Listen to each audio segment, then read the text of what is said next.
Menzies. All those in favour? Against? Carried. Thank you. Leave of absence, I understand, Councillor Harper, you wish to... Yes, from the 10th to the end of the month, 10th to the 29th of September. To the 29th. You can move that. I'm happy to move that we receive that leave of absence. Is there a seconder? Councillor Owen. All those in favour? Against? Carried. Are there any conflict of interest in relation to this agenda? None. Okay, so we'll move directly into public forum. Online we have Ms. Baker, who is going to do a presentation via the telephone, and you would have received some additional material which is downloaded onto your hub. And I'd like to thank Ms. Baker and Fiona for putting all that together. All right, Ms. Baker, the floor is yours. Okay, thank you. Can you hear me? Good as gold. Okay. Thank you for letting me present at your meeting today by phone. As Mr. Tom has said, you have all the information about my 3 new petitions on the Parliament website. I'm going to read them all out to you as each one is very important. Okay, the first one is encourage more street art and murals in rural communities.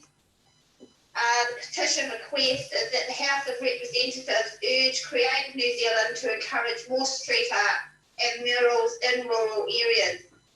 The petition reason: as a qualified artist with a certificate in art and design, I feel that some rural communities should embrace creativity more, as street art is vibrant, inspiring and clever.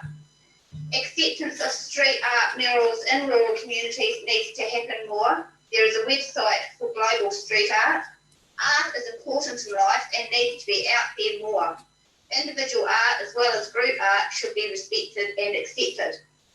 And I do want to mention that I've seen your Murihuki Regional Art Strategy 2020 to 2030, and I see on one of the sections it says potential for more engagement, and it does mention street art. The next petition is formal certificates of appreciation from councils for volunteers. The petition request is that the House of Representatives encourage all councils to have formal certificates of appreciation available for volunteers who do integral work in the community. The petition reason is, in my view, there is not enough overall formal acknowledgement of volunteers in New Zealand. Volunteers are important to New Zealand and should be appreciated more. All councils should have something formal, like a certificate, to give to any volunteer who may like it. And I feel very strongly about this. The petition, the next one is ensure dog owners follow obligations of dog owners of the Dog Control Act 1996. The petition request is that the House of Representatives inquire into the implementation by territorial authorities of the Dog Control Act 1996, with particular reference to Section 5 of the Act. The petition reason: there are thousands of complaints regarding dog control issues made to councils every year, as detailed in councils' reports, which are available to the public. Therefore, dog owners and caretakers of the dogs need to be more considerate and control their dogs so that they do not negatively impact on other people's lifestyles. People responsible for dogs need to know Section 5 of the Dog Control Act 1996, obligations of dog owners, and care about abiding by these rules for a better New Zealand. And I'd just like to say one of the obligations of dog owners under the Act, Dog Control Act, it says this: the obligations imposed on dog owners by the Act require every owner of a dog to take all reasonable steps to ensure that the dog does not injure, endanger, intimidate, or otherwise cause distress to any person. And your council needs to make sure that all these obligations of dog owners, that they are applied by your council, because if they're not, they can affect a person's life, and I know how that feels at the moment. And I will be taking something to the Ombudsman because one of my complaints has not been followed up and it has caused negativity to my life over the past couple of years. So lastly, I'd just like to read, since it was National Poetry Day last week, my poem called Advocating for a Cause. There are many people who are advocating for a cause, whatever it may be, from better environment to better laws. To care is what advocates do from their hearts and souls so true. With facts and figures, advocates speak out loud. Because of their country, they are proud. Improving with effort in a little or large way, advocates do good things every day. From respect to history to art, they have a soulful say. Encouraging others to see the light, advocates have faith that their caring mission is right. Thank you very much. Thank you, Ms. Baker. You are probably aware that there is some street art in the likes of Tuatapere and in Riverton. It's a local. Yeah, but it's not enough in rural areas. Yep. Like, they're quite touristy. Yeah. And I can appreciate that, but there's not much in other areas. So, Yeah, what I was and gonna, as that strategy says, there's potential for more engagement. what I was going to say, it's usually a local initiative. So thank you for bringing that to our attention. Are there any questions from councillors? Councillor Byers, if you've got a question. Well, thank you, Wendy. That's wonderful stuff. You've touched on some. I mean, the volunteers. It's a big part of what makes our communities tick, and and your poem advocating for a cause and people caring. That's I think it's wonderful what you're encouraging there. So thank you very much. Thanks, Don. Yeah, and I also said that poem at the Invercargill City Council too when I presented the other week. So, yeah, I really do care, but I do think that your council needs to care back about ratepayers and volunteers too, and they need to apply that Dog Control Act. I'm To be fair, and sorry, but that you've got to think about the person who's getting affected by things No, that's, and individual complaints. yeah, we take Thank that. you very much. We'll take that on board, Ms. Baker. I'll just check there's no other questions before you hang up. Yeah. There don't appear to be any other questions. Thank you very much for your presentation. And once again, on behalf of everybody, cheers. Have a good day. Thank you very much. Have a nice day. Bye. Okay. All right, so we move on to the next item of the agenda, which is the extraordinary or urgent items.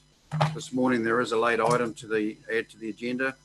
The item is the application to responsible camping funding, which is available through the Ministry of Business, Innovation and Employment.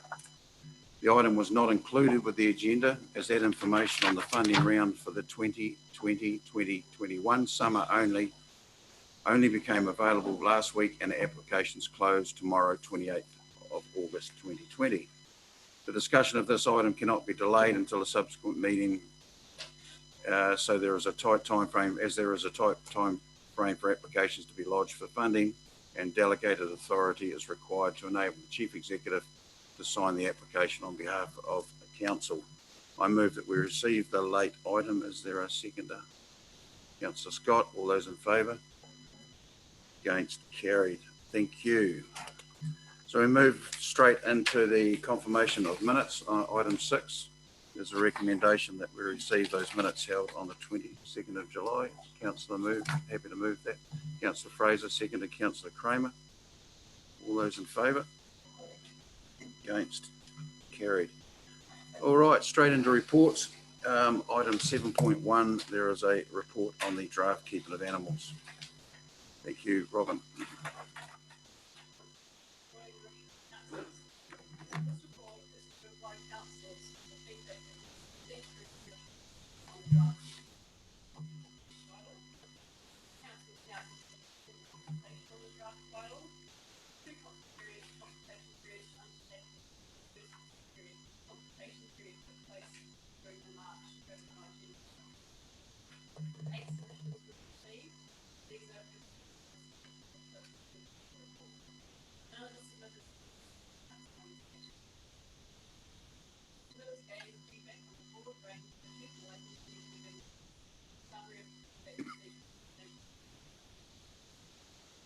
examples, some submitters that there could be a total number of urban areas. So go to submitters with fewer than specific beehives along the balance approach, rows related to hives. Some submitters will keep the bylaw with 5 people permits. In relation to seeking a permit if an animal not otherwise permitted by a bylaw, some submitters are raised that this might be averted and cost. Also, some submitters are in favour of fixing the full station provide large reductions in provide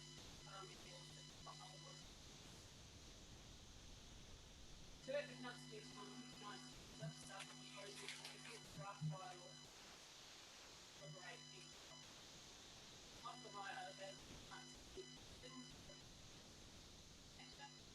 recommendations to this report are on page 8 of the agenda, and staff asks the councillors to receive all decisions on the draft bylaw. Thank you. Are there any questions in regards to this item? Councillor Harper. Either one. Is there an issue with enforcing some of these bylaws at times? I refer to pigs with your 50 metre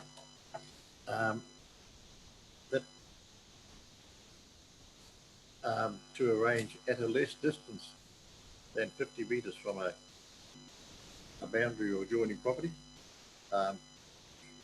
That has been an issue at our area a way out, but it's taken a bit too years to get rid of it. So why does it take so long? Or is there a notification there? Or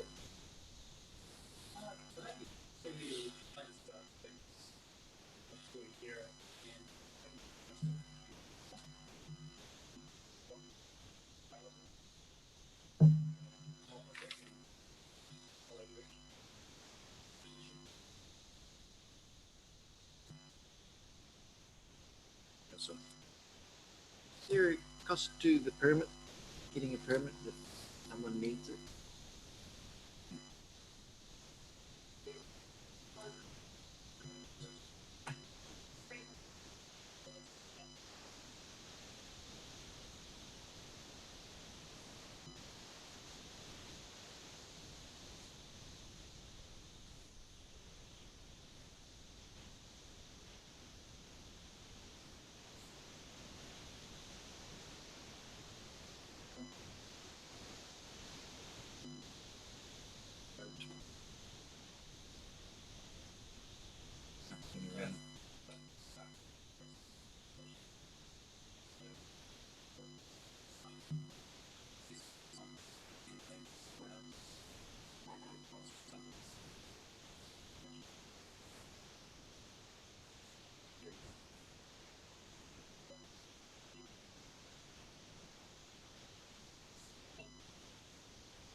It's quite important to note this is a one-off cost.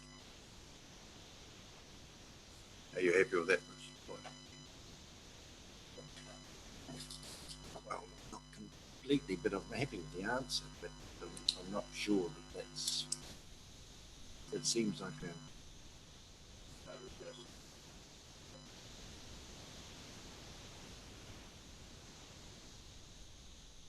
Been discussed around this table.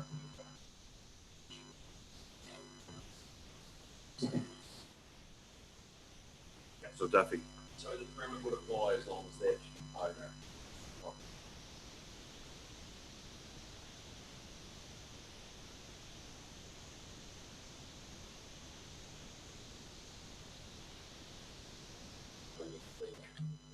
What would be like currently applied, I think the rest of the other payments applied, and then the property was permitted for the permit.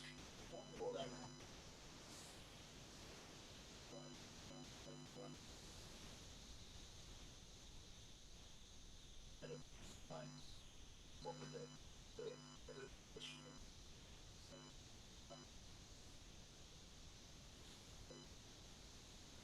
So we got a submission.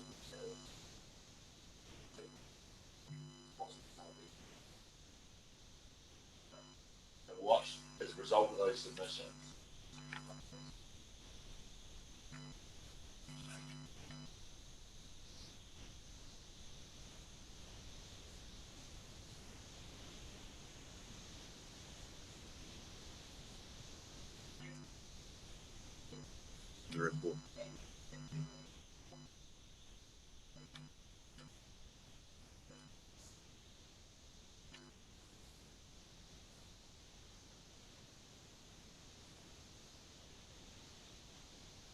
Councillor Menzies, Councillor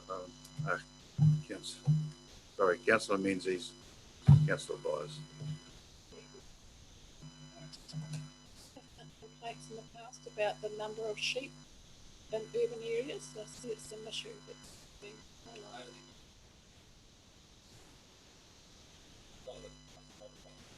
Right.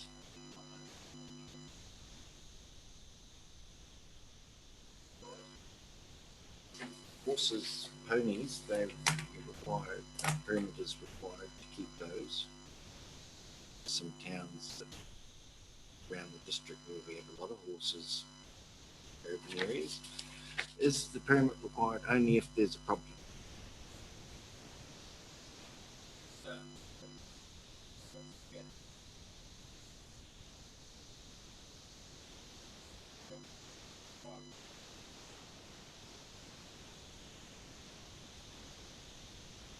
That's $300.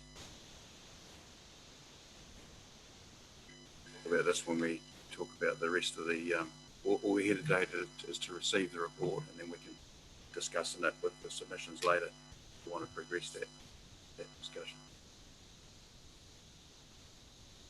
Are there any other questions around this report at this stage?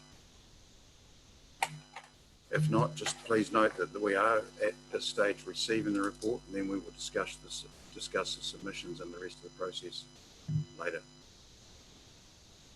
So it's for information. Is there a councillor happy to move the report? Seconded, Councillor Owen. All those in favour? Against? Thank you. Thank you for your work on that. Next item on the agenda is the transfer of the ownership of the Waianawa Hall on page 49, item 8.1 of your agenda. Teresa, I want you to speak to this.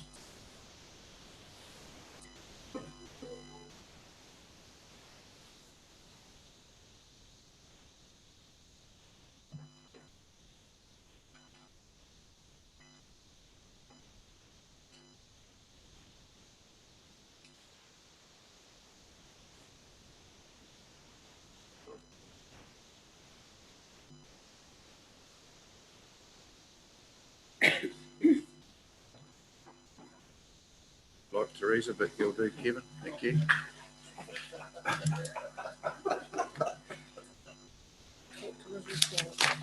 Okay. Order around the Waianawa Hall, please. Yes, Your Worship. I'll take the report and read it, and you'll see this scene.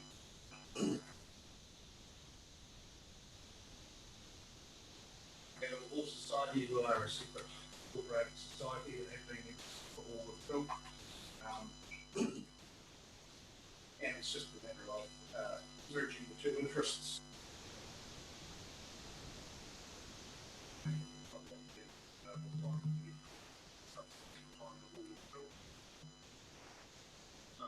It's going to put them in the same position on council halls in the district. The only issue, as you can see, is the footpaths. However, that's one thing that's come out of the woodwork, hasn't worked their way through with the corporate, is that both organisations have the building on their books as an asset. It's only about pull things together like that. But as the interest will be the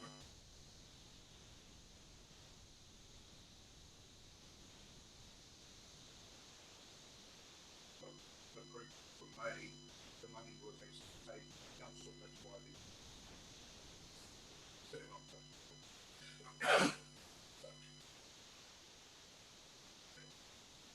On this matter. No, it's been under discussion, as has been said, for a number of years.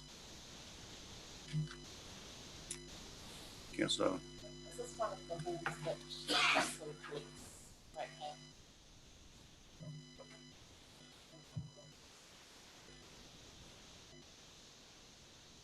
17 says that it will continue. You've got numerous halls around the district that are non-council owned, actually.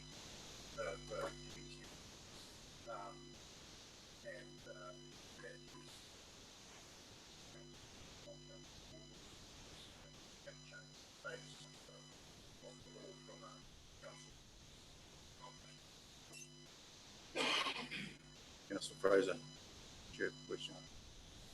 Oh, okay. Okay, Councillor Fraser's happy to move it if there are no other questions. Sorry, Councillor Harper's seconding the matter. All those in favour? Against? Carried. Thank you.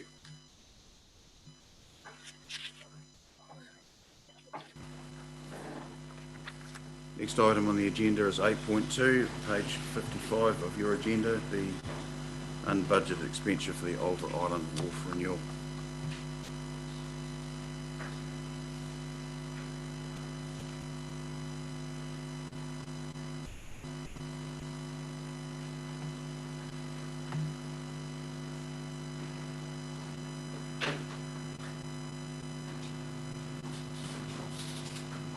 Yours. Thank you. Thank you. For the purpose of this report, is to request unbudgeted expenditure of $340,000 towards the renewal of the Alder Island Wharf, which is estimated to cost $600,000. The current budget amount for the project is $260,000. Take this report as read, provide some background context to this project. The project is in the annual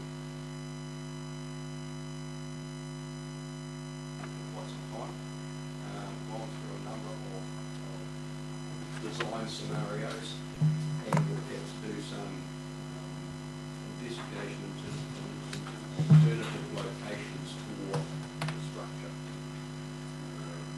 But essentially, what has come out of that process is we have gone right full circle back to the original proposal, which was simply to replace the existing roof within the existing footprint.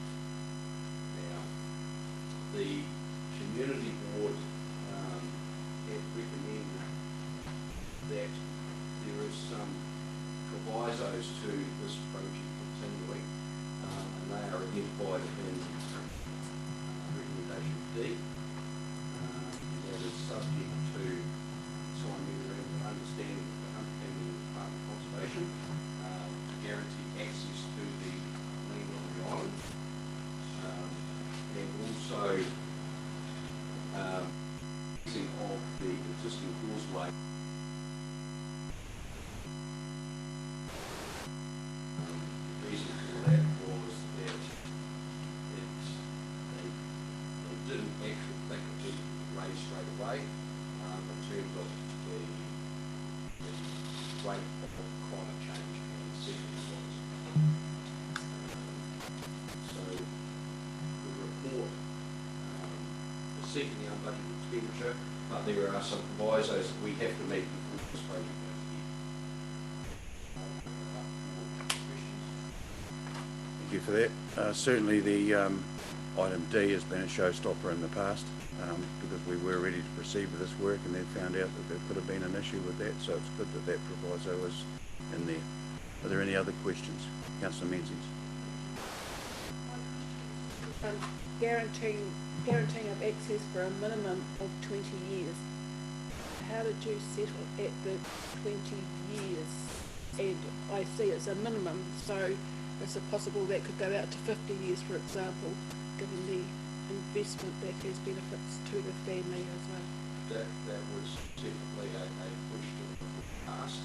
However, the indication is that the thing for real 20 years, not necessarily any longer. But we have to, I guess we're looking at how we can move this project forward, dealing with what a known as conservation. So 20 years, I guess, compromise. We suggested 25 because that would be the lifespan of the asset.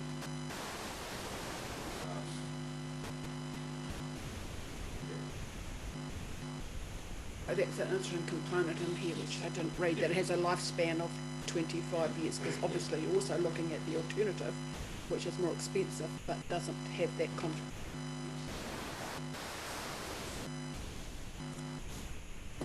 Any other questions in regards to this matter? Yes. I mean, that was the wish of the board, and they could see the way forward to be able to do that. And the slight complication with the Hunters lease as such, but that appears to be coming right, so that staff have been onto that. And they've made a very good job, I suspect, of achieving that, because it's not simple to get Doc to do things. Raymond, do you have a question? One is the causeway raised, that's not part of this.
These are options for fund.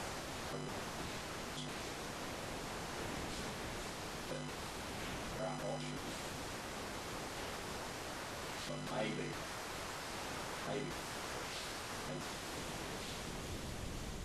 But option chosen. Yeah.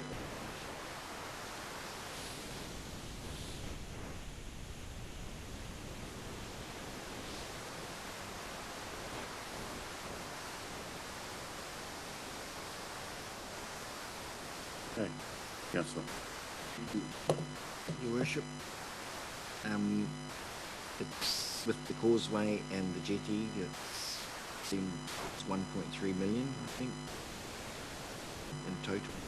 From 1.3 million here, or is that the causeway?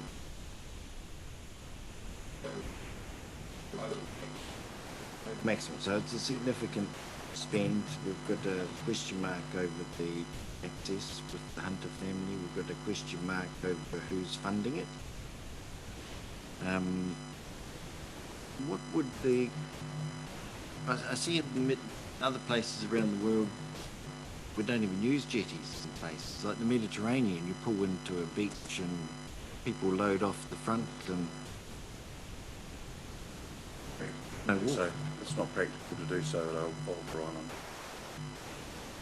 because of the rocks and state of the tide and everything there. So I guess I think there's only one place you could do that on the far side. Yeah, but I would think we could minimise some places.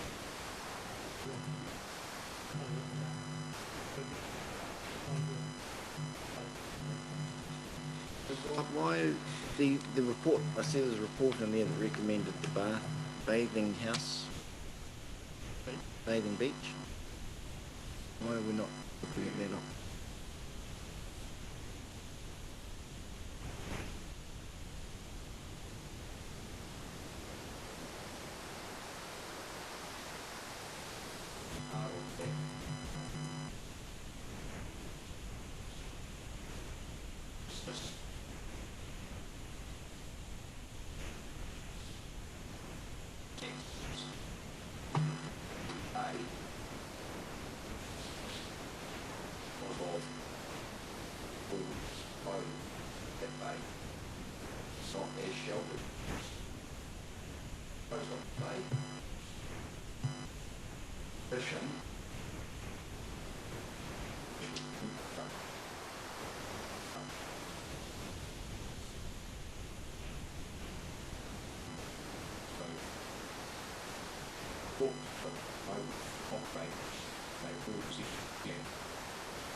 So if this report is agreed, then there's assessments done, and so there'll be money being spent straight away, and we're still waiting for the memorandum of understanding with the Hunter family, and we're still waiting for confirmation around how it's going to be funded. Is that right?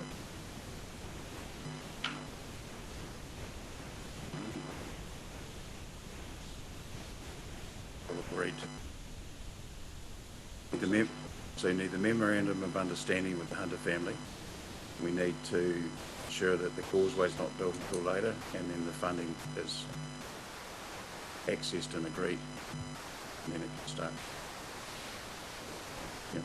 To the comment, it is pertinent to notice that the Facility Committee have already made 3 commitments to that project, so that money is committed.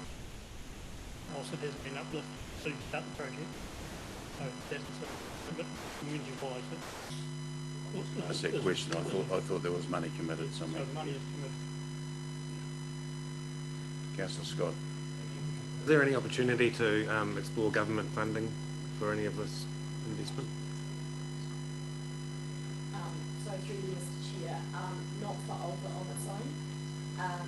Originally, there may have been a discussion, it may have gone further had it been involved in a time of redevelopment in Coal Bay. However, the committee will agree that Alba is actually now budget for being replaced, and it's being removed from the potential applications that we might have in the future for government funding. So Alba has to stand on its own. There was an approach to the Department of Conservation to see if they could assist, but they couldn't assist. Okay, if there are no other questions, you have the unbudgeted expenditure report in front of you, 8.2, with those provisos. They're quite important provisos. Is there a councillor who can move the recommendation? No, just a question about the docks issue. Was that because it wasn't on their land? The funding was docks issue about funding it because No, it it was wasn't on nothing their to do land? with where it was. It was to do that wasn't a matter that they would fund. Wasn't a asset that they would fund. So, I'll move it and so moved by Councillor Duffy. Councillor Kramer, all those in favour? Against? Carried. Thank you for your time on that. Let's hope that we get that agreement. Next item on the agenda is the monthly financial report, item 8.3. Sorry, Mr. Day, are you? No, we'll do finance. Oh. Yeah.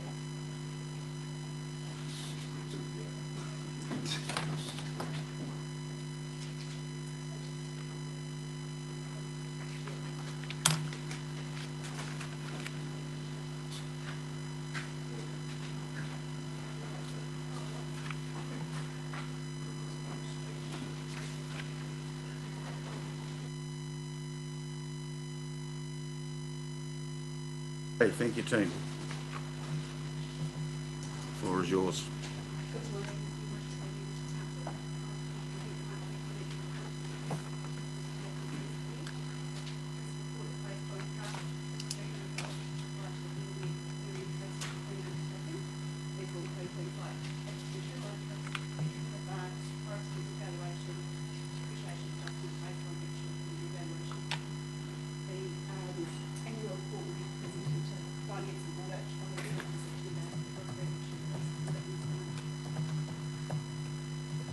Operating income is in line with projection. Overall, there's a couple of variances within that. The first being district leadership income above budget, and that is due to funding received for groups and opportunities. There has been some expenditure of about 1.15 million, and the additional revenue will be treated as income in advance. Grading and footpaths are 1.9 under projection, and this is due to MBTA income being 1.56 million under projection due to Townsville growth, particularly technical works. The water project in Te Anau has also received, due to timing, $1 million in the current financial year, which was budgeted for 2021. Expenditure is under budget by 5.2 million, which is 5%. The key changes from last month include district leadership, of which 1.6 million is a forestry. We objected to give a forestry devaluation. The actual valuation is yet to be processed, and it will be 360,000. The two biggest factors contributing to the change in the valuation are growth of 1.3 million and prices of 1 million. Also in district leadership is the investments operating account of 1.1, and then general fund internal interest on reserves is yet to be processed. Regulatory services are also under projection by 766,434 of this relates to underspend and resource management, mostly due to timing issue with forestry review work and the length of time to build resource consent vacancies. Voting district-wide is also under projected costs. Overall operating expenditure is slightly over year 2 of the 3-year plan for general works. Originally, we spoke to council about 3 million being required for future flood work, repair work, with 2 million budgeted in 1920 and 1 million in 2021. It is now estimated that the full budget will not be required, but is still planned to be carried forward for unused portion in this year, 492 to 2021, to add to the 1 million allowed for that year. The reason it is now estimated to release the budget is due to some works being less than what was originally expected and savings on gravel sourced at no cost. It is also looking unlikely that the enhanced funding rate from NZTA will be triggered. Next, 6.4 million, 18% under projection. And the key changes to last month is again around the district leadership, around the forestry devaluation, which was included in there as well. And also information management is 500,000 under projection. 150,000 of this relates to hardware renewal program, which has been delayed through COVID-19 disruption, as well as some key systems projects. These will be carried forward to 2021. Roading and footpaths are 2.5 million in total under projection. The work in NZTA funding not completed this will be transferred through to the third year of the NZTA funding cycle. Items of interest are bridges, resales, brickwork, reading programs and completion. There is currently no expectation that the funds available for the 3 years will be utilised.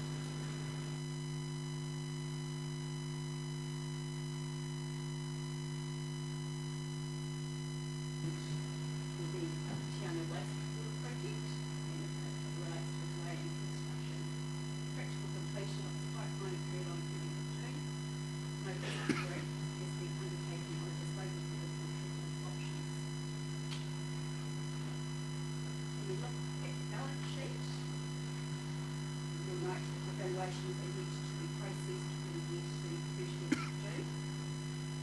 We'd also like to point out that borrowings were 2.5 million on the 30th of June, which is a short-term loan drawn down on the 30th and repaid on the 2nd of July. This is a more efficient cash management than in the past when we open investments to cover the shortfall cash flow requirements.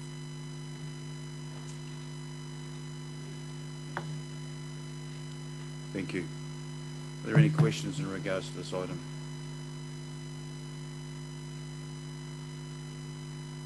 Councillor Duffy. In the, if I've got it right, the NZTA enhancement fund won't be accessed. What is that referring to? One is with the emergency works for the February floods, we apply separately for emergency funding, and once you receive 10% integration budget, so for us, that's so we need to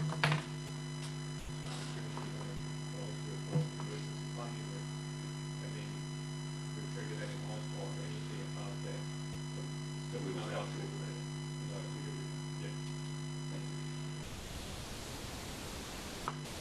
Any other questions in relation to this matter, Councillor Kramer?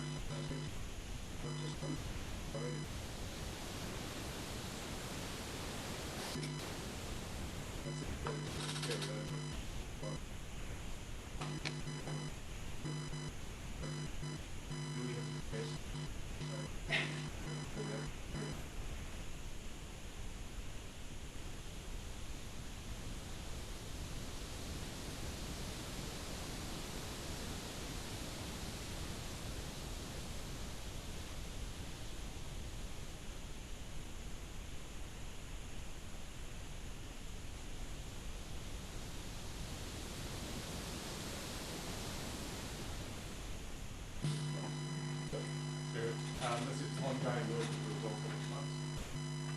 So things like Ellis Road, that's on the seal, the impact of what's going on with the nose, we're getting into the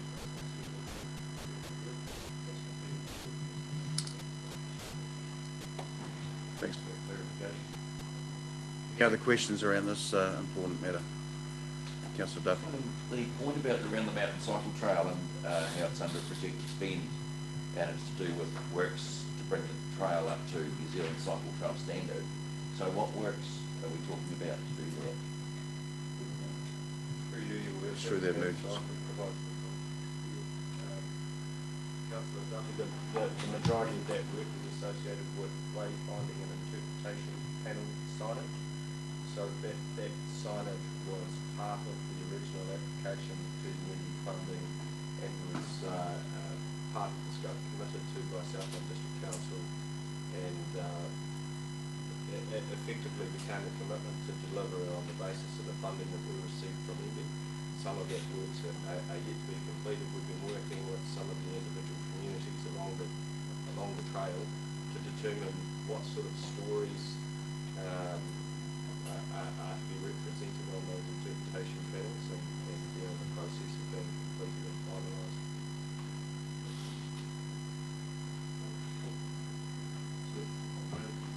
Just to follow on, is there a time frame restriction on when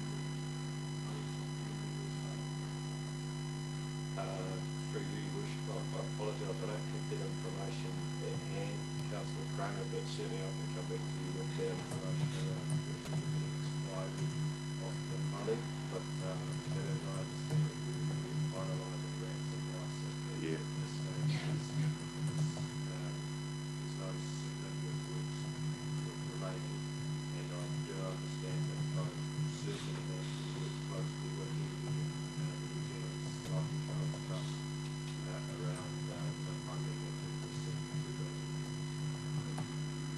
I don't recall an end date on it. Yeah, no, fair enough. Yep. Okay, any other questions of the finance team? All right, you have the report in front of you that we received the report. I'm happy to move that we receive the report. Is there a seconder? Councillor Scott, all those in favour?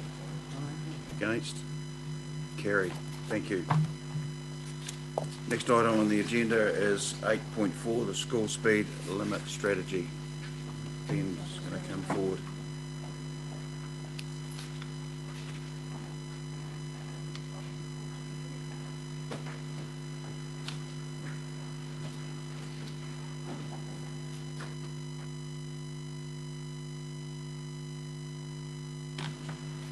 Ben and Hartley, so the floor is yours.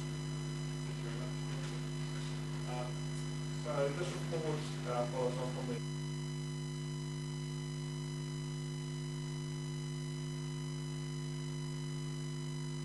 council information regarding speed limits around schools, and rather than provide a blanket approach to reducing those speed limits, the reason for that is may not provide the full benefit of trying to reduce speed. The safety aspects, including reducing the speed, SOP's gone away and we've looked at road zero strategy and also ways that we can look at implementing use around the schools and what sort of other treatments, engineering treatments may be required pass on to Ben, putting the right through online.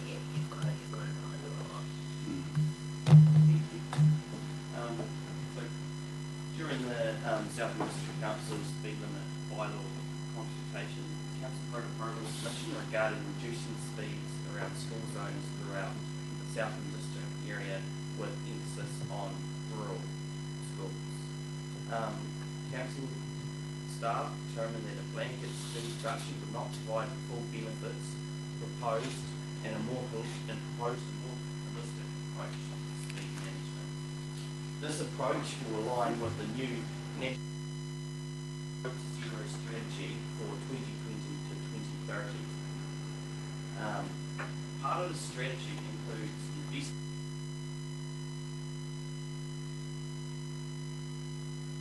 approach to tackling unsafe speeds. From this, the Tackling Unsafe Speeds program has been established, which includes focusing reduction of speeds around high-risk areas and around schools. This program does not promote a blanket speed reduction of default speed limits, but endorses safety treatments and infrastructure improvements. This is a reflection of the proposed holistic approach to speed management. The target outlined in the Road to Zero strategy aims to reduce all speeds outside schools by 2030 to 30 to 40 kilometres in urban areas and 60 kilometres in rural areas, with 40% of these schools to be completed by 2024. So the proposed review process for each school would be, although the main driver is the reduction in speed, we'll take this opportunity to also assess other safety factors. For this review, stakeholders from each school will be engaged to help council develop a suitable solution. Currently, there are 41 schools situated in the Southern District Council area, with 37 of them on the Southern District Council roading network. Out of the 37 within the roading network, 11 of these are situated in the rural zones. The estimated initial costs of conducting all 37 of these reviews comes to about $1.3 million for the Southern District Council. It is staff's recommendation that the 11 schools situated in the rural zones be assessed first for year one of the long-term plan. Urban schools would then sequentially be reviewed in the remainder of the 2021-2030 LTP. But will ensure that we align with the Road to Zero's targets of 40% being reduced by 2024. Staff have also considered an option to implement an accelerated program. This would include the review and design of the 11 rural schools to be carried out in this current financial year, and with construction in the first year of the long-term plan. However, this would require funding of $100,000 through a loan, which would currently require 100% funding from council, as this is currently not budgeted for. However, the transportation team would pursue NZTA and try and get a funding assistance.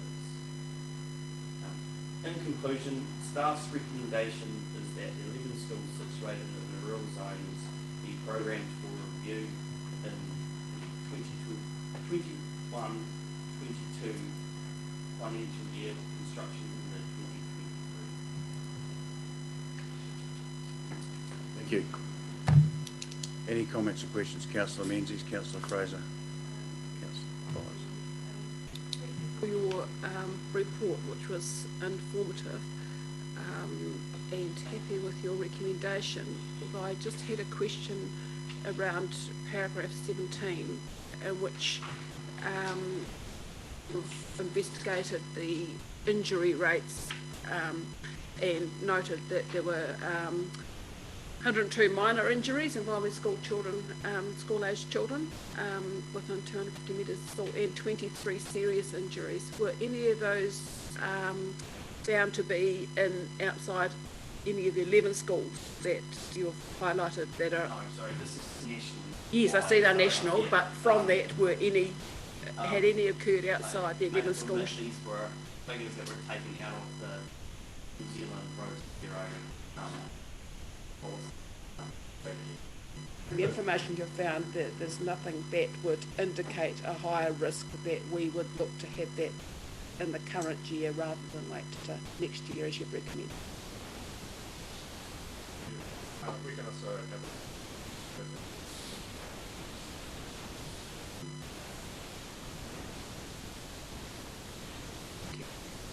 Fraser, Councillor Byers.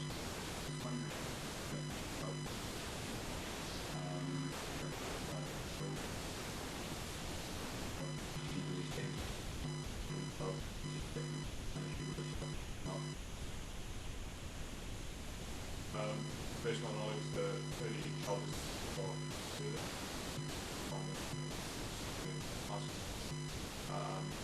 in terms of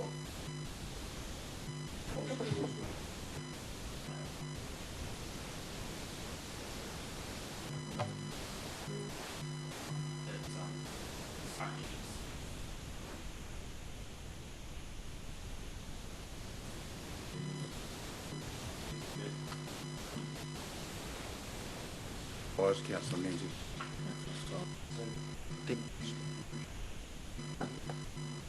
Now, I'm just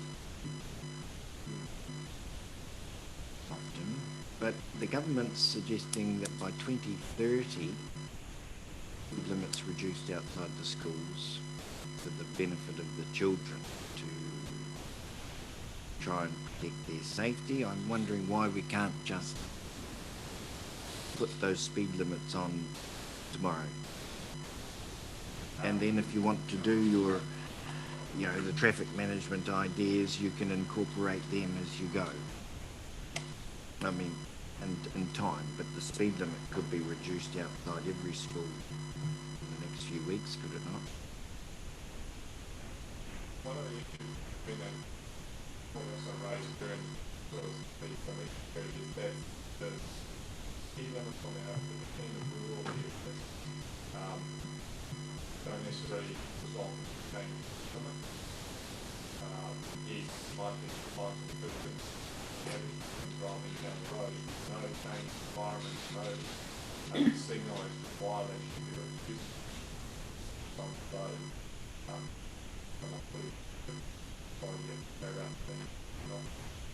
that does the balance around probably more achievable in the urban zone, but it was great.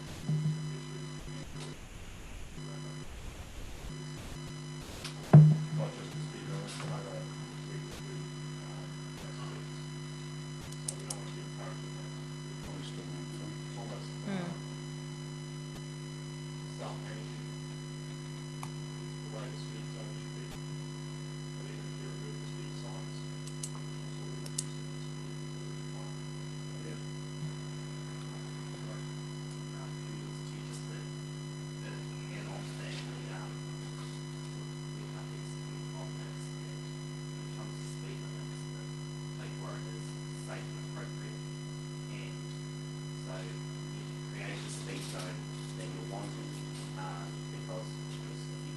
just put the speed signs up, it creates a false sense of security and people don't go slower. So, yes, so especially those rural zones that are 100k zones at the moment, they would require we would require to create them to be a slower speed zone. And that comes all under the speed limit setting rules as well. That can be safe and appropriate. and I understand that if you put a 60k, change it from 100 to 60, then you've got an enforcement issue. But if we're prioritising the children's safety, then surely that would be a good first step. Okay, people aren't necessarily going to slow down, but there's the signal there that this is what right out. This is the speed limit desired outside the schools, and then bring in your other design features in time. I would, sorry, Chair, I would be, in distance of the results we get, I know, achieve what we would be after. Now, note, section 45 of the report, even as part of this, the significant cost here is actually in the speed signs. So, Education thing too, if a school's open and it's in a rural area, it should be common sense that you slow down outside the schools, but people don't do it. And then you get into a false thing in the weekends, you know, you've still got a speed sign in front of a school, as it's still, your people are going to go racing through, so it'll come down to policing as well. I'm hearing what you're saying, Councillor. It's a big, but sorry, Councillor Harper, that I'll put you on the list. But yeah, it's a big project these guys have got to contend with. Yeah. Sure, it is a big project, but at some point we're going to have to pay for the signs. So why not pay for the signs today? Create bylaws, and it's got to be in fit for purpose, and it's got to be, as you say, there's other ways of slowing people down, like what they've done out here at Remu School. You know, there are other ways of slowing it down if there is an issue, and obviously there's no issue until someone gets hurt or worse. Sorry. I suppose the other point, I mean, that's a direct from council, there's something we can pursue. But the signage road may not resolve the issue for a specific school, because there may be other reasons why there's safety concern from that school. And so, even if you put the signs up, it may not be addressing a specific issue for that specific school. And we also need to understand, because speed, while there's the intent to reduce speeds around the school, yes, for some schools, speed will definitely be an issue, but for other schools, it may only be a secondary or third issue. So it's trying to understand those issues. And at my time in the police, I can only ever remember going to a serious incident where actually the child was about half a k away from the school. So, you know, you've got to define the area of where the speed limit thing is as well. Sorry, Councillor Dawes. Thank you, Hartley. I understand what you're saying, is that there's other factors in trying to slow people down outside the schools. I just still think that the signs, okay, they may not work, but they might be a signal. And you're going to have to put the signs up at some point. I think the staff position, professional advice is pretty clear. You should do it, and always has been clear, you should do it as a comprehensive package. If council wants to choose to not follow that professional advice, that is obviously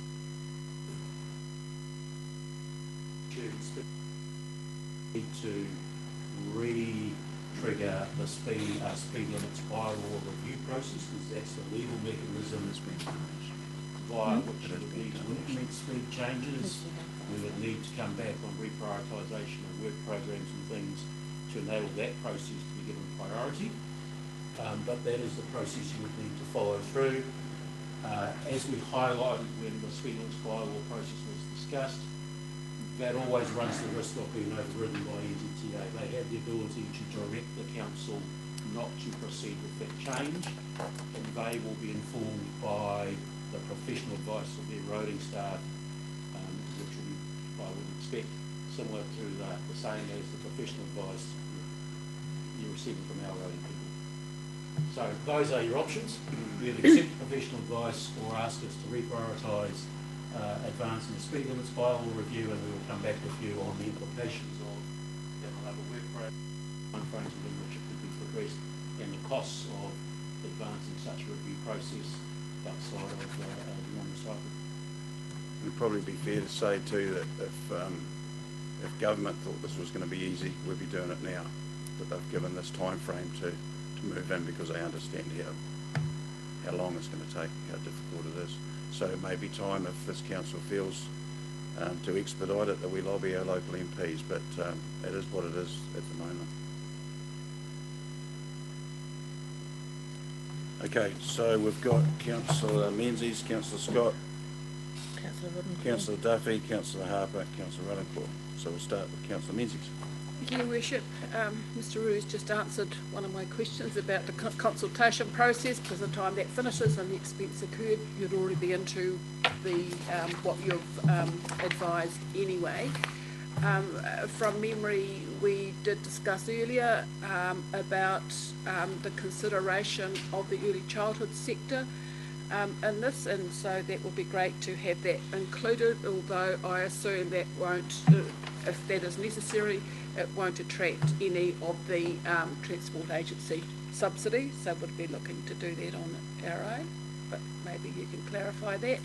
And another discussion we had at that time was being informed with respect to the priority of undertaking this work by the Ministry of Education, who could provide advice both to deal with primary and early childhood centres and any concerns there might be.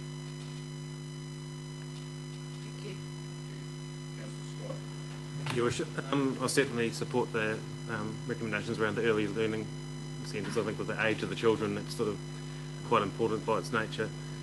But my question is around, I know there's a focus on the rural schools and I know why, but is there an option for an urban school that has a particular issue to form part of this sort of process as well earlier on, just so we're not isolating something that could? I think, the possibility is always there, it's just how do we determine out of the remaining urban schools which one has a problem that or mechanism to determine which one may have a measure that results in being elevated above the other ones. So I suppose the urban rules, but because there's a good differential, there's a good mechanism to determine the risk. So yeah, I think it's probably something that we quite a lot of forward to sure how we actually determine a specific risk difference where it's in the case zone. That's a change in the Is there an opportunity for, even through the likes of us as elected members, to bring something to your attention to include in this process if you deemed it to be significant enough? I think it's always an opportunity to visit whether there's a school at higher priority, but it's just assess how we determine schools A and school B. Really stand out. So the answer is yes. Yeah, If- the answer is yeah. yes. Councillor Duffy. Oh, thank you. But I think it would have been helpful to have had a list of who the levy schools were, so we can sort of get our head around the context of being in our own areas. Like, I'm not sure Ford Road, for instance, is counted as urban or rural, that type of thing. We can easily do out the list, Yeah. so we can circulate that. Thank you. Councillor Harper, Councillor Runniclaw. Yes, Your Worship. Through you, the government aligned plan with the Road to Zero targeting, does that apply to all schools? So if we come along and put speed limits up now, they could come along later on and change them. Am I right or wrong? So you understand, So, just to help you, Artie, I think the answer is yes, because if you went on and said we're going to change the speed limit to 70 and all we're looking at is the speed sign, once you do the fuller analysis and go, oops, shouldn't actually be that speed, it should be 10 k's less. You are faced with changing the bylaw process again, as well as changing the signs to go to the new zone. So you end up doing the process twice, and hence the significant extra cost once you get the chance to do the full professional assessment of what is actually the range of solutions at this site.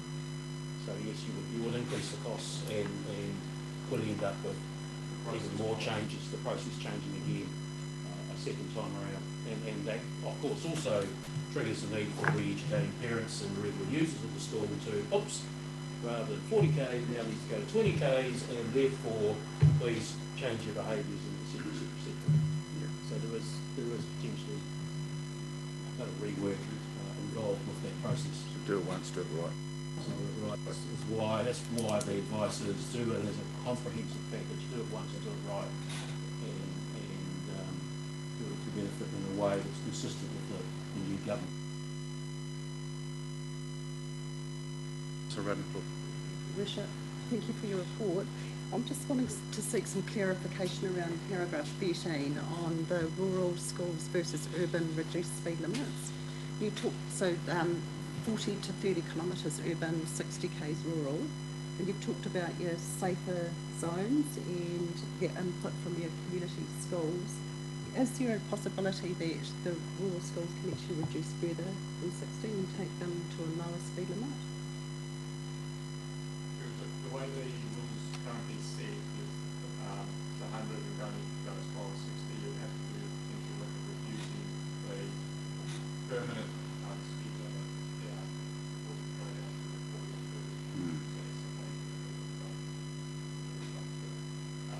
Part of it is that speed differential is from starting off at 100 going to 60 before you can change the urban zone from 50 to say 30. A great problem when you try to reduce speed too much too quickly in a short time. So you have to look at permanently changing the speed limit. And then you have to use Councillor Keast. If my calculations are correct, there's 4 schools that are on NZTA roads. What is the process for them, and how do we make sure that they aren't?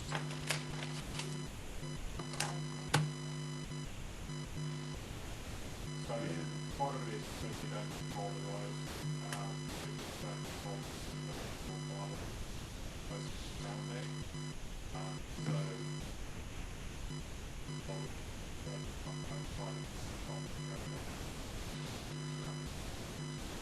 So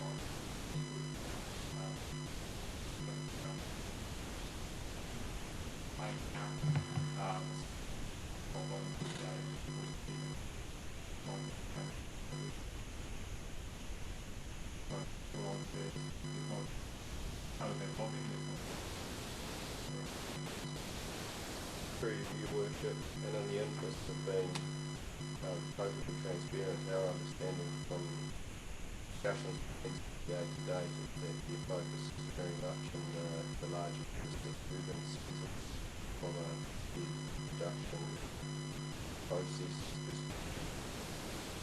So whilst we can lobby, there's no guarantee there's impact that having an impact, and there is a risk that those sources on state highway network will tail some way behind any assessment changes we make on our voting network. Is something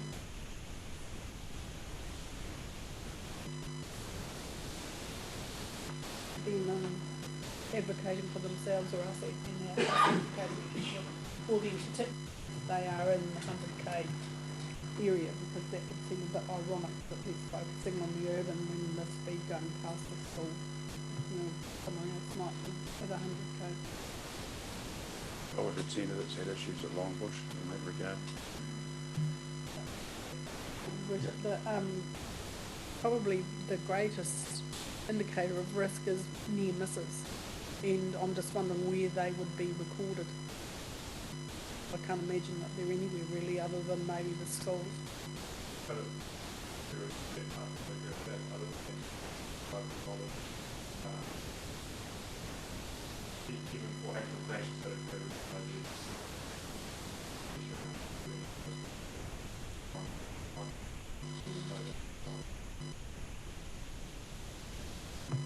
Okay, any further questions or discussion around this matter? I think Minister Gentle has opened up a fairly big discussion across New Zealand in regards to these recommendations.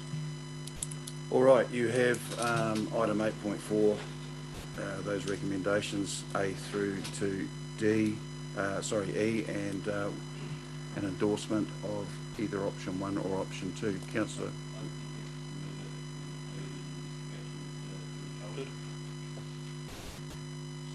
Which one, sorry, option 1 or option 2? Option 1. Yeah, with the investigation of early childhood. Check with my minute secretary. You happy to?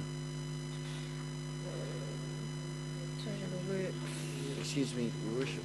Commence the speed management reviews and associated works around rural schools and early childhood centres. Is that what you're saying?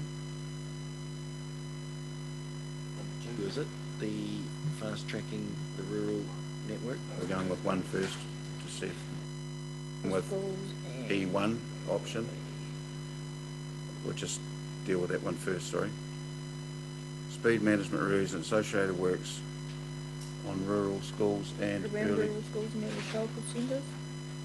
So Councillor Fraser has moved that we move recommendations A through to E with E1 with that. Hang on a minute, just get a move in a second for A to Okay, D. D, right, yeah.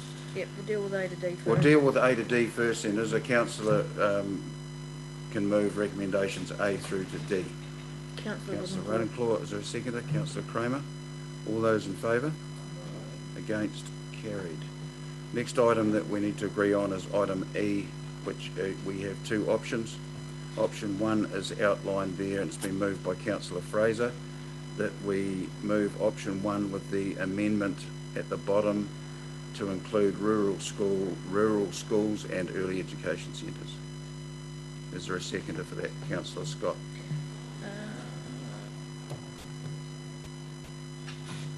All those in favour of that option?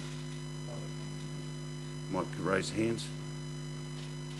1, 2, 3, 4, 5, 6, 7, 8, 9. Against? 2. Where did you go? I'm 4, sorry. Okay, so that makes 10, 2. So that was carried then. Okay, so that one is carried. So do we still need to visit 2? I don't think so. No, was that one? No. The No. one or other. So the option 1 has been moved and carried, that council adopt the strategy but wait until year 1 of the next long-term plan to commence the speed management reviews and associated works around rural schools and early education centres. Early childhood centres. Early childhood centres, sorry. Okay, that has been moved 10 to 2. Carried 10. Carried 10 to 2. Okay, that item is finished and some very, very good discussion on that. And as I say, it'll be happening throughout this country, those similar discussions. Thank you. We've got time for item 8.5, unbudgeted expenditure at the Winton office and library. Item 8.5, page 105. I think Matt's going to speak to this. Yeah.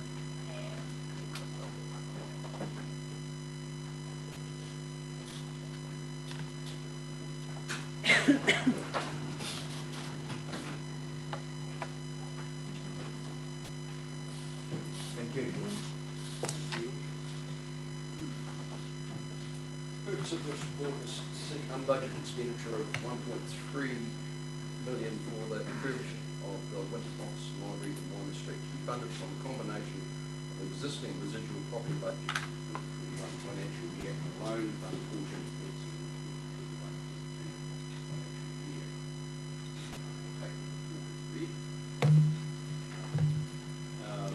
well aware that the office had to be closed in 2019 due to some toxicity of mould. And as part of that process, we removed the service that was being provided out of that office temporarily into Memorial Hall, and then after that into the RSA on Great North Road in Winton. They've been operating out of there since then. As a consequence of doing that, we've essentially lost about 1,000 customers to our concerning,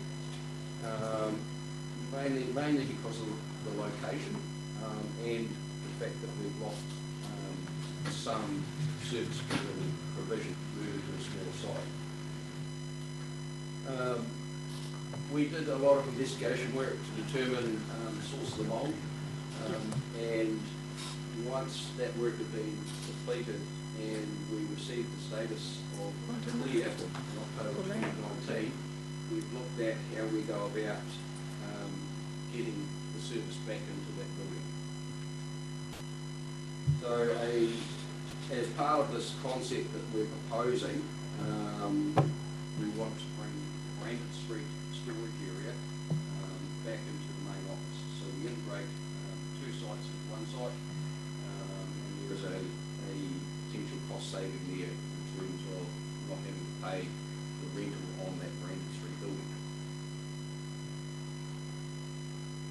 And there are a number of options that we are proposing in the refurbishment of this building, and they're highlighted on page 107. Paragraph 16 through 22. Sorry, page 108, paragraph 26 to 29.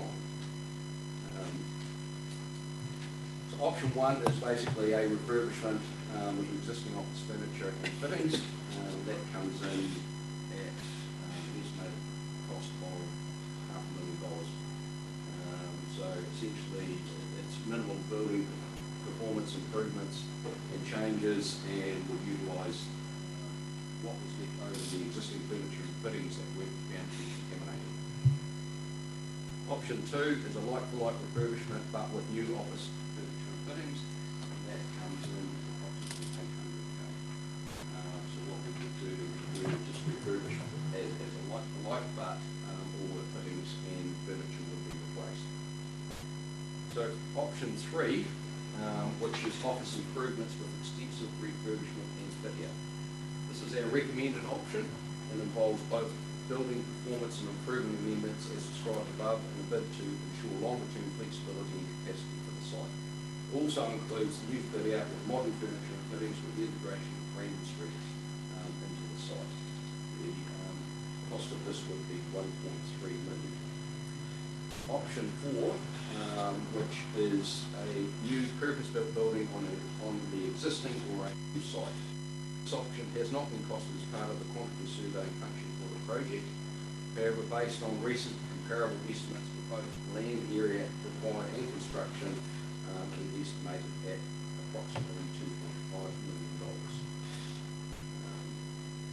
So I'm open for questions. Appreciate that. Any comments or questions, Councillor Duffy? Question, sorry, I'm not too good on the streets in winter. So I know Brandon Street turns off. So if I'd have gone to the library prior to March 2019, what street would I have been going in the main entrance on? Weymouth Street. Weymouth. So does Weymouth go down there and go to the right, via to the right, Memorial Hall? Yes. And the Presbyterian Church is on Brandon Street? No. Brandon Street coming up the pub. Oh, Two, 3 streets away from the library building. So the other buildings are looking different.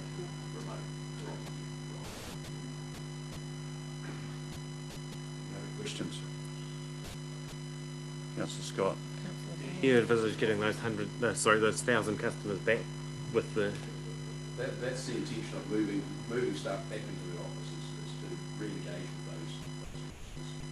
Through you, your worship, councillor, we, Mark Fraser, our district librarian, today, and it is, the feedback from those users is that they don't find it as accessible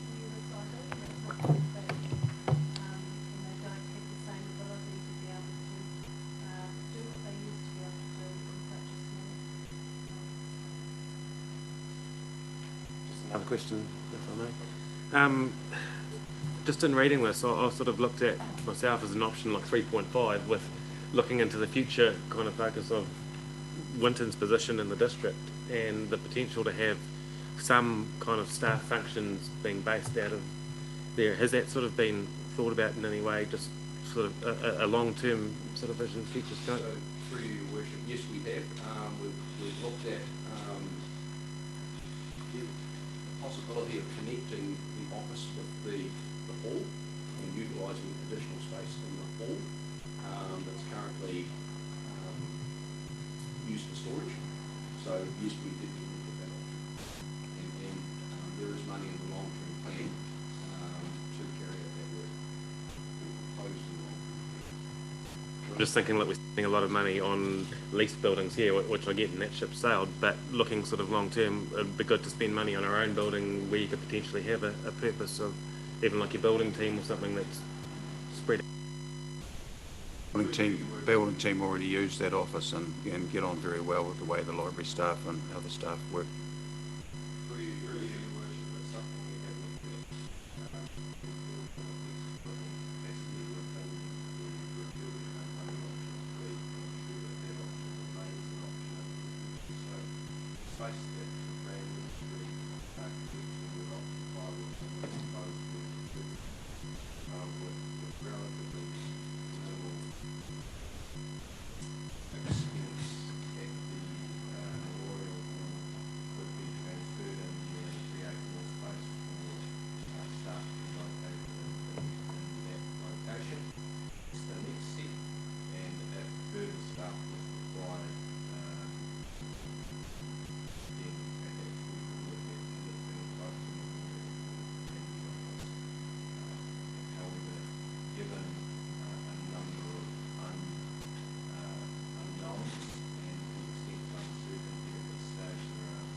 And Councillor Harper.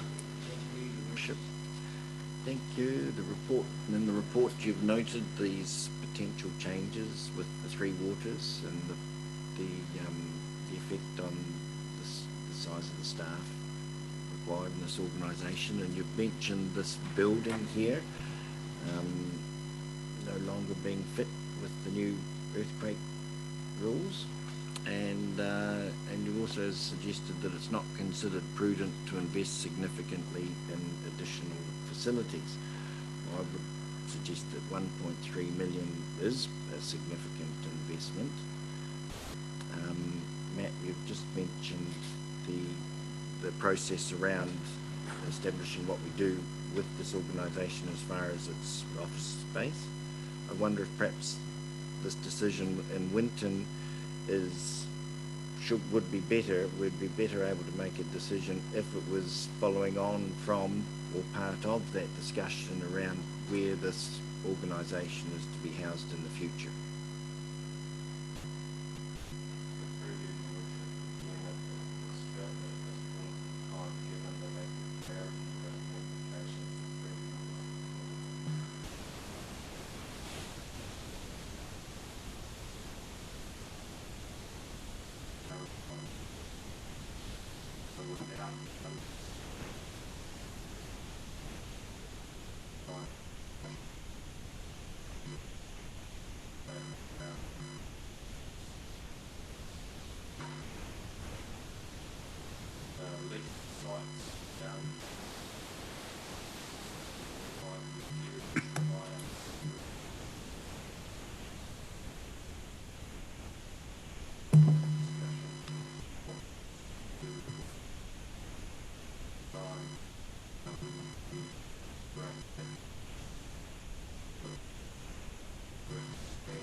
I think losing 1,000 customers is proof of that.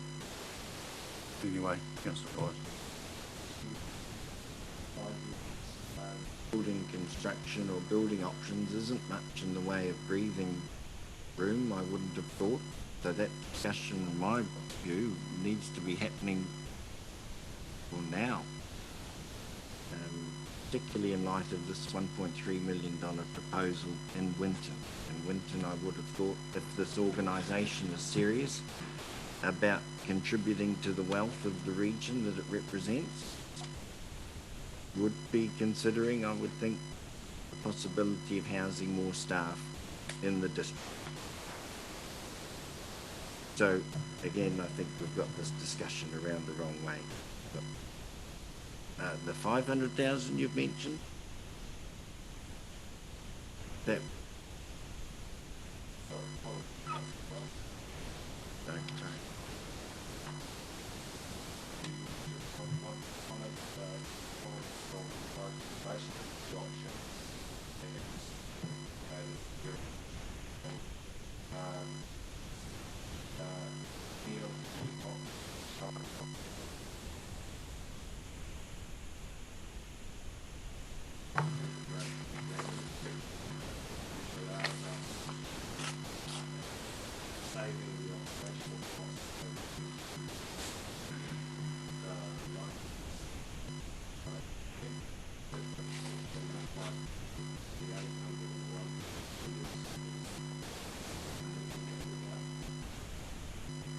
Well, it depends how you look at that, because you won't get into a debate over it, I don't think, today. Like we're here to discuss whether we're going to spend 1.3 million of unbudgeted expenditure. The one clause, or 23 or 24, was around the impact that this is having on the community out there. I think it was something like that it said. Sorry, 24, the main hub, it's one of our main hubs in the district. Staff consider that any decision on its future needs to be based on future proofing. You know, I think they've looked at everything they can in regards to it. But as I say, I don't want to make a debate, but if you have another question, then I'll move on to the other councillors who've got questions. We consider the option of returning the 500,000, getting that facility back up and running for them, just changing as an interim changing measure until this discussion around the housing of this organisation, the future of this. Changing the furniture and moving on. Okay, we'll have that discussion once we've heard the rest. So, Councillor,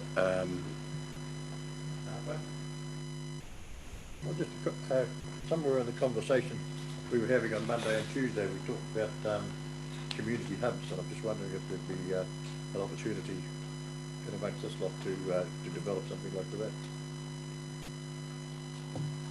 for libraries and other facilities. So it's more or less what we're discussing, I think. Okay. Noted. Councillor Kramer, then Councillor Ruttencliffe.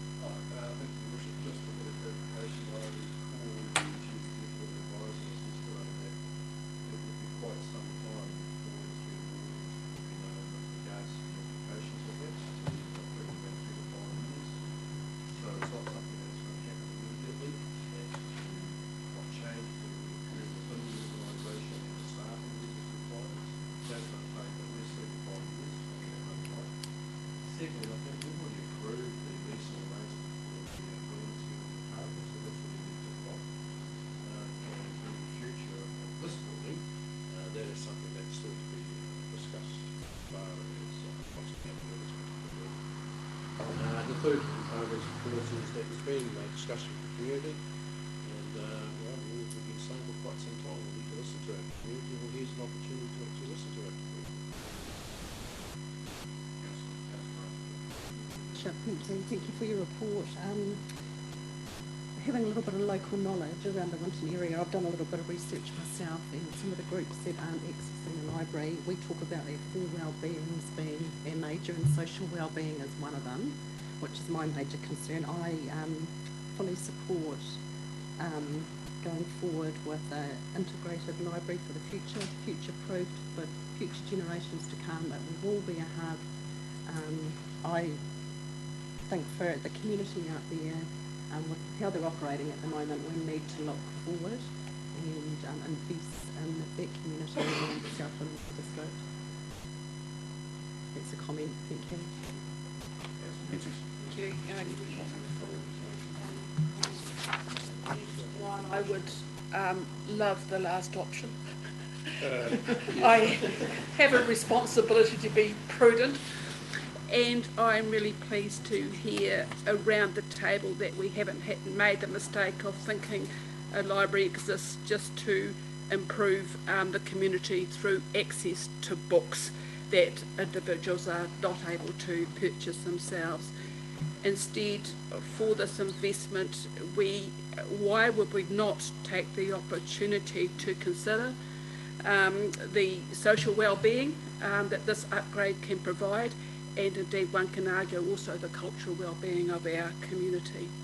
Why would we not create a safe and trusted space that offers great supervision where staff can see how they can extend the positive experience for our users? Why would we not create an environment that is less about books and more about the variety of services that the library staff and other council staff can offer the community? Why would we not expend additional monies now to enable the current space and set up to evolve into a welcoming, engaging space for young and old where they can experience a wide variety of services? Why would we not plan for the future by creating a modern building environment to encourage learning? Why would we not offer an opportunity to disabled to feel comfortable and excited about accessing easily a valuable local amenity? Why would we not offer a warm double-glazed environment to our staff and our users? Why would we not make the premises flexible to provide for now and in the future opportunities? Right now we have the opportunity to have a community-focused space that provides a multitude of different media and areas that have a multiple of uses. It is a prime example of how a library can adapt to the needs of our community. Isn't that fantastic? Thank you. I'm sure there are a number of questions in there, Councillor Menzies. Councillor Duffy and then Councillor Fraser. Thank you. I certainly support the option 3 and believe the reasons that have been put forward for it are sound. I noticed in the report that the issue in the first place seemed to come from water leaking in, which seemed to be to do with the roof design. And I think it just endorses the need, particularly in Southland, to have sound, robust designs in a roof before you put anything underneath it at all. And just further to that, I would hope that in this refurbishment that wall is and insulation for the whole raft of reasons that are to do with benefits. Thank you. Councillor Fraser. One thing that the report hasn't mentioned is the current building lighting thing.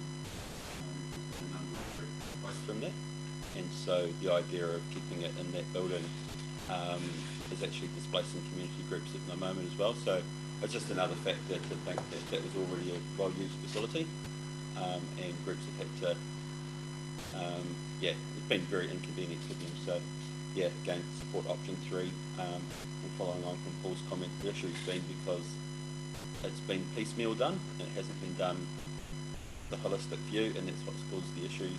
And you're going to do it, we need to learn from that, just do it well, do it properly. Right, and it was raised about the building, like we do our long-term planning, do our annual plans, our long-term plans, etc., and all of a sudden we're hit with unbudgeted expenditure like this. It's something we need to agree on and move forward for the betterment of everybody. But unless there are any other questions, is there a councillor in a position to move recommendations A through to E? So we've got moved, Councillor Runcorn, seconded Councillor Menzies. All those in favour?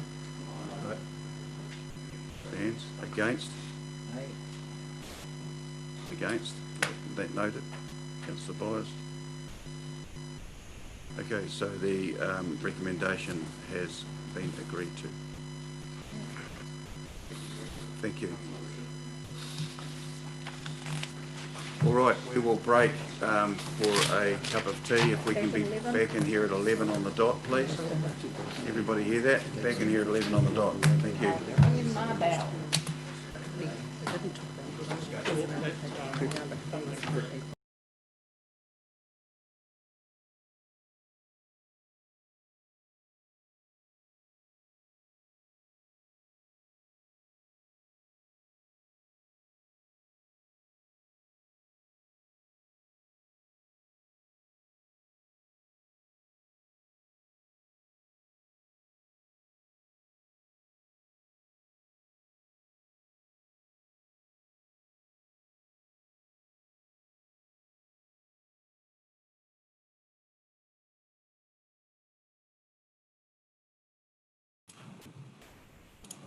Sorry, Kevin, I can't right now.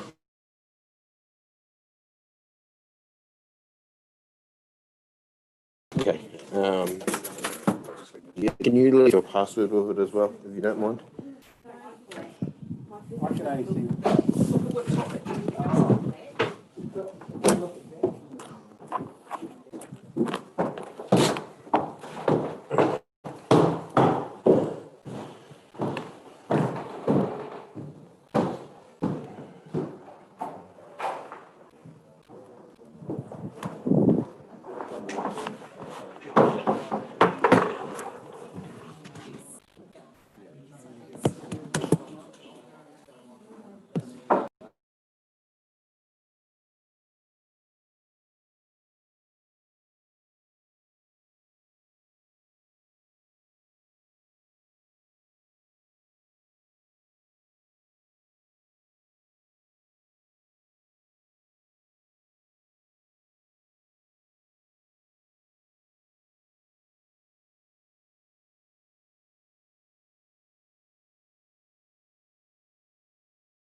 Want to have a walk round?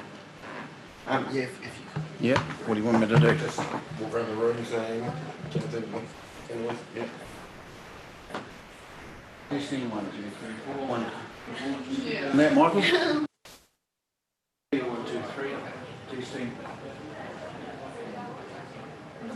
Management report, record number, chief executive, Steve Ruru. Council received report, title management report. Darren Fraser, Christine Menzies, Karen Hone. Yeah, come in the front. It's better. Okay. Thank you.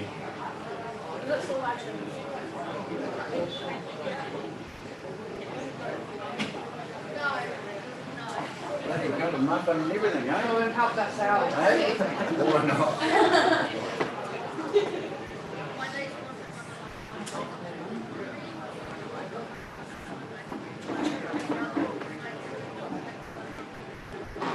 Yeah, Danny. It was better, Michael. It was better. I could hear what was saying. Yeah, and I've changed the interface. It's got rid of that. Yeah. Yeah, So my grandkid day, Tuesday, Wednesdays, and then I've got Monday. And I'm going to go back next week as well for a book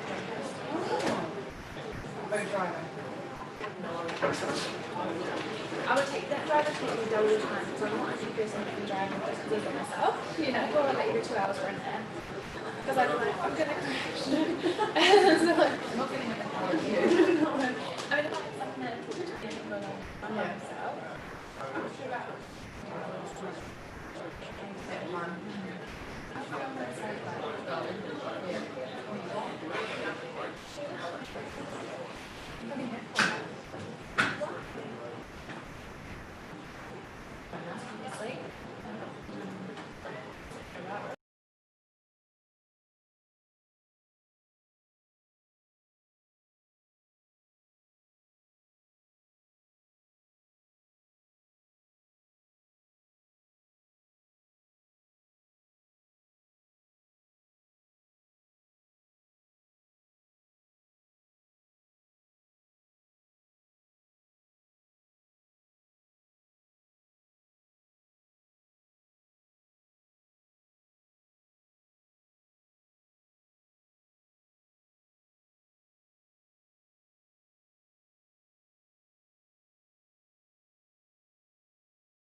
Okay, Mr. Uru, your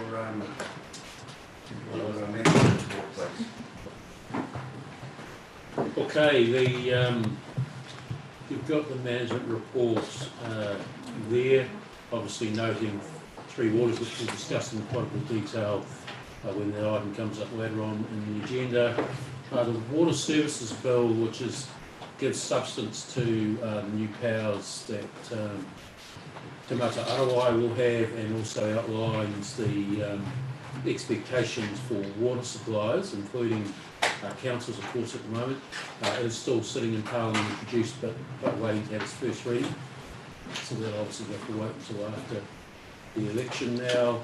And of course, the Randerson RMA review report is out and about and getting a fair bit of discussion around the sector about what it might mean for the future. And again, the key decisions on what to do with the RMA and whether to accept Randerson's recommendations, of course, will fall to the new government after election day, mid-October. Look, and I think the rest of it's reasonably straightforward, so I'm very happy to take it as read and to answer any questions. Thank you. Are there any questions, Councillor Ford? On page 115, item 18, with the suggestion that local authority might be in rationalisation, how real is that? That was one question, and then again on Tiana Wastewater, item 89, Broadland options in public forum last time, was you satisfied their inquiry?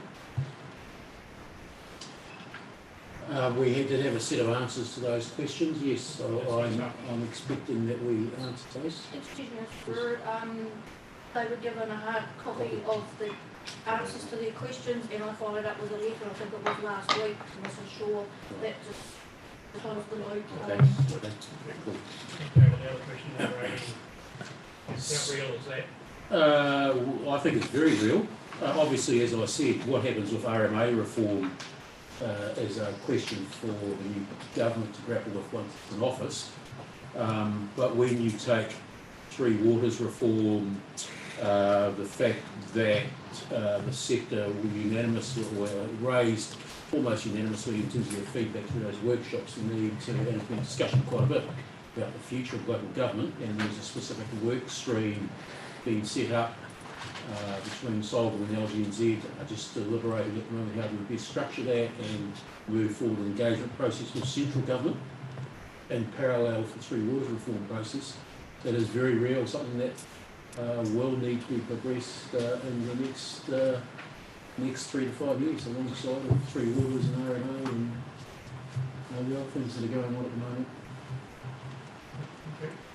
Through your worship, I've understand Mr. Uru's comments. I was in Wellington last week at a Solomon meeting, sector policy outlet working group, where it was a lively topical conversation amongst the representatives from local government around that forum, and it was unanimously supported that the Society of Local Government Managers and Local Government New Zealand needs to actually front foot this and not leave it for the likes of the DIA to perhaps take the lead on it, so the sector itself lead it. So that's how seriously, from a national perspective, that was being considered and discussed last week when I was in Wellington.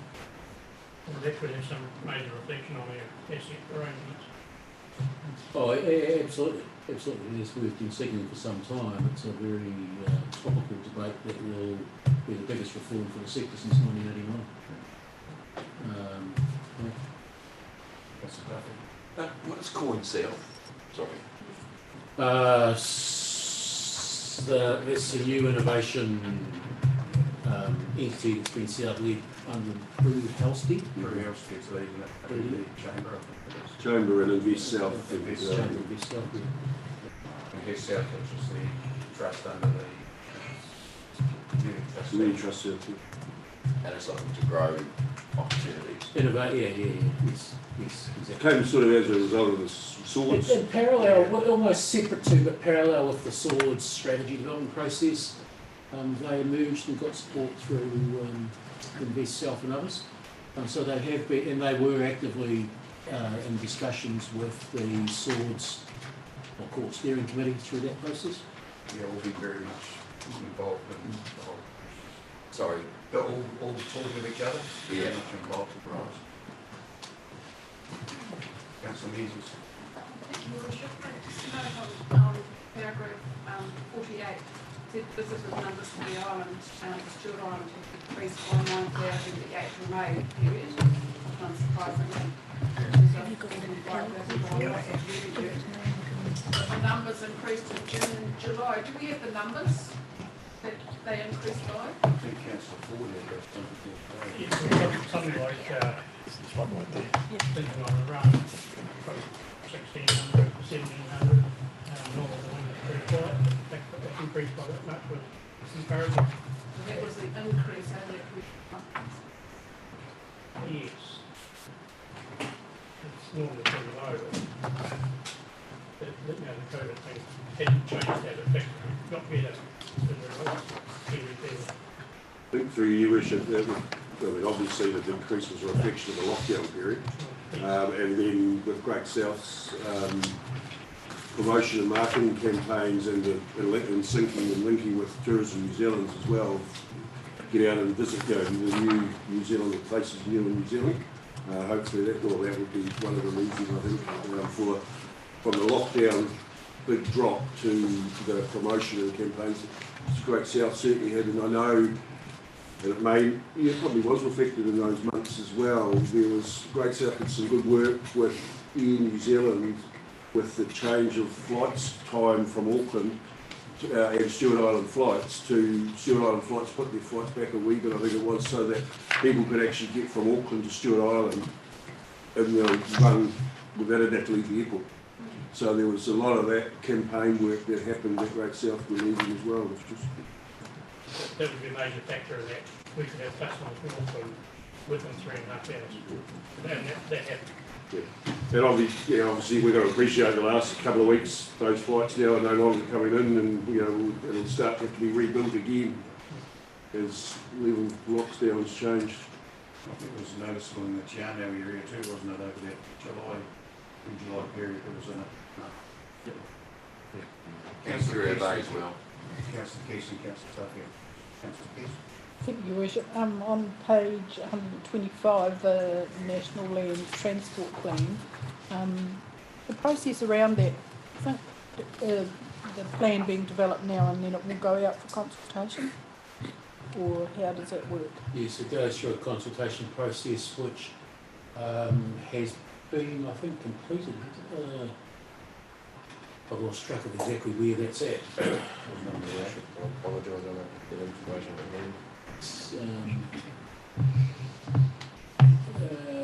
I'll chase up those visibility numbers and the current status of the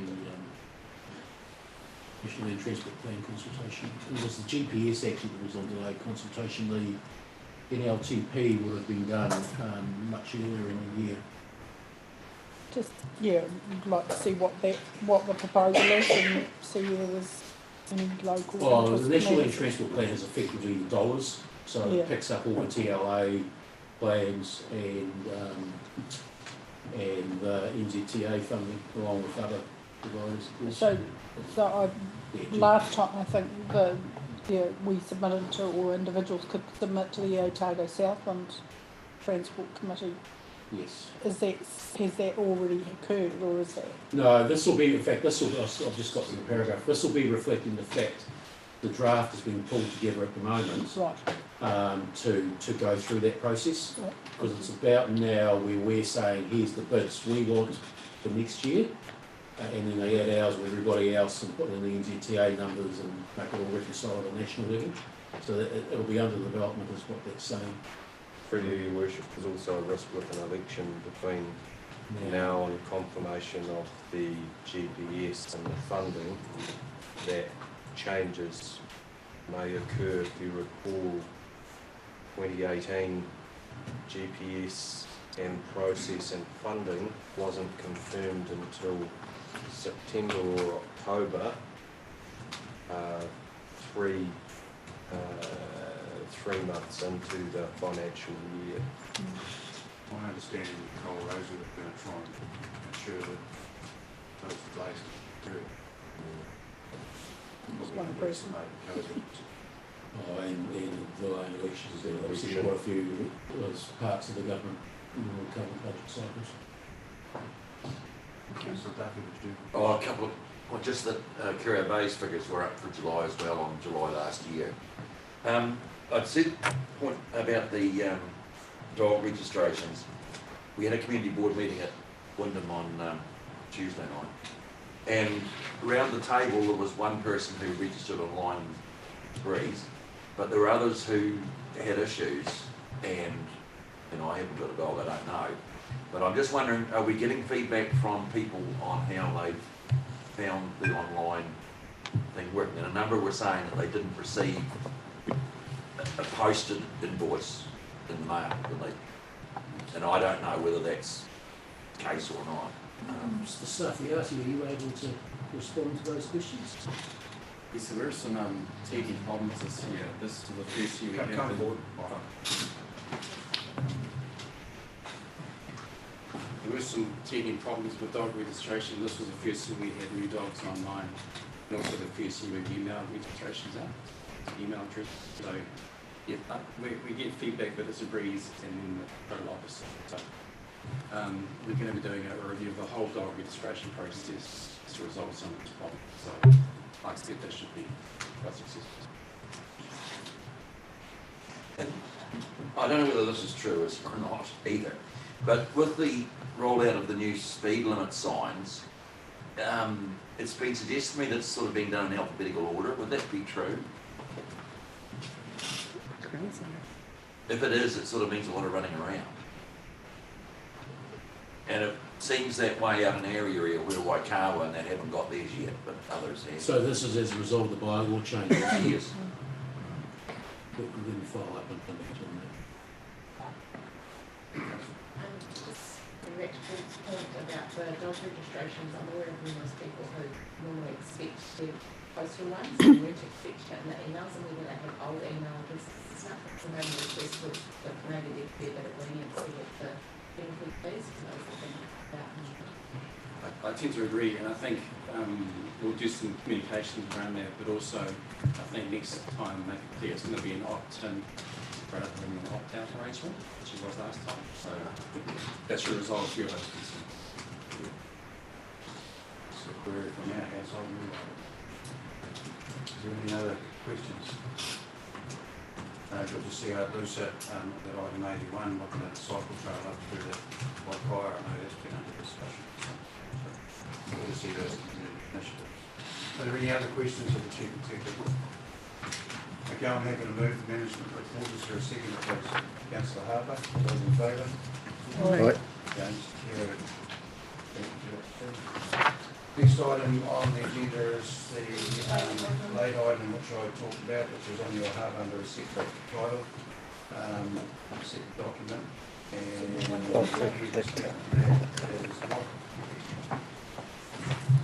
Thank you, Mr. Chairman. The purpose of this report is the council to delegate to the CEO to make application for TIF funding. And I've drafted an application which you have before you, and I'll just briefly summarise it to you. So there's 4 proposed initiatives with this application. First one is to employ 3 Freedom Camping ambassadors. And I propose that 2 of those are based out of Te Anau, and those 2 can also service Western and Northland, Southland, and possibly Central as well. And the other would be in Catlins. So the council already has shared services in those areas with DOC, and they work quite well. Although DOC has indicated they may not have funding for the Catlin service this year, but that's just indicated they've got quite an answer on that. So DOC is fully supportive of this application, and I've got my 2 contacts listed here if EB wants to. The second initiative is to survey the extent of people who are displaying fraudulent self-contained warrants on their vans.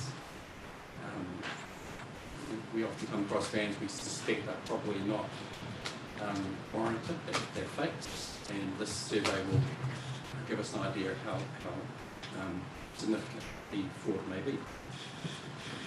The third initiative is to get a better understanding of how freedom campers are made aware of freedom camping sites, and in particular what apps and websites they're using. And this will be quite useful for the council to communicate with those providers if we want to manage hotspots.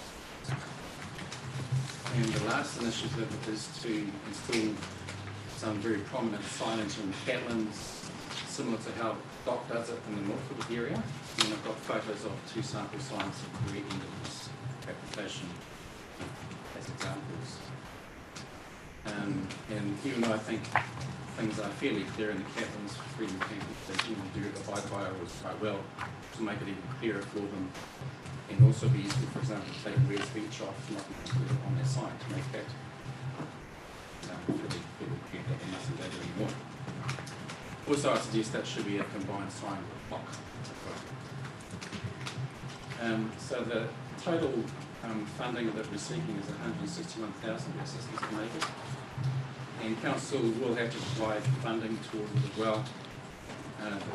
The running costs for the vehicles and the vehicles themselves, setting up the ambassadors, staff time to supervise them, and in regards to the signage and cabins, we would have to fund any approval type costs and any resources if it was required.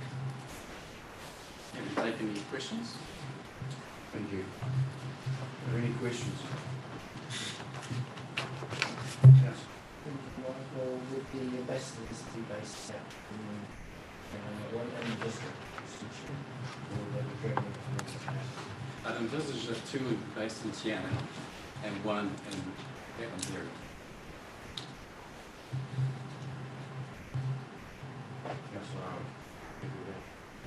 I just wanted to thank you for putting this forward, I know it's a concern, local erosion, almost every day I see people in introduced to information centres and places, the information also consultants.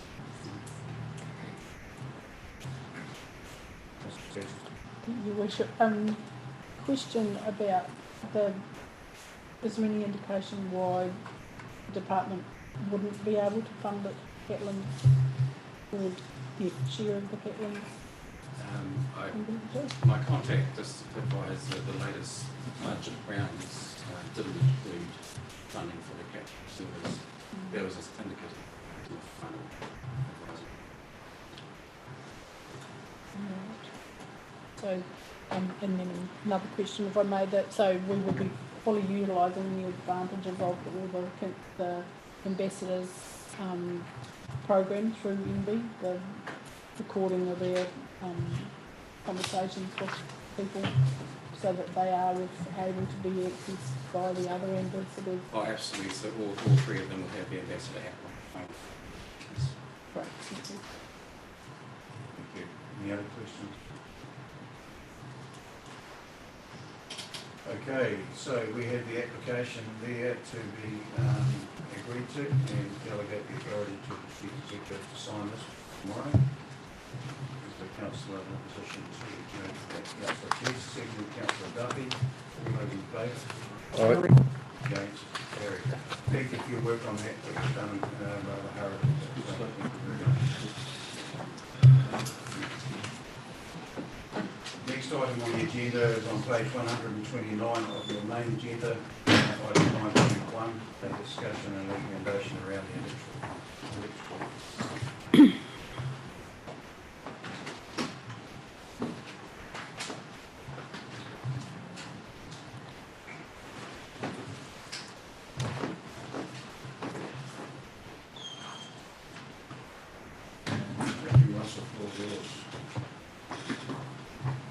Thank you, Your Worship, councillors.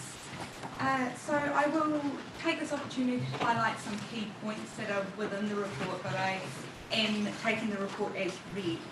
So the purpose of this report is to get council's decision on the electoral system to be used at the 2022 election. Council is also being asked to consider establishment of a moulded ward and the undertaking of a representation review which will be associated with that. but the report notes that this is not necessary for the 2022 elections. Some of the key dates to be aware of is that the statutory deadline for a resolution to change the electoral system is the 12th of September 2020. So that's why it's come to this meeting today. Public notice of the right for the community to have a petition to change to demand a poll to change it is the 19th of September 2020, and this public notice will be given regardless of what Council's decision is on the matter today. I can further advise that following the completion of this report, Environment Southland have resolved to retain first past the post, and ICC have also resolved to retain first past the post. So the outlier of the group that we tend to go out with is the DHB, which is always the case. They use STB, and I'm happy to answer any questions. Thank you. Are there any questions from the council?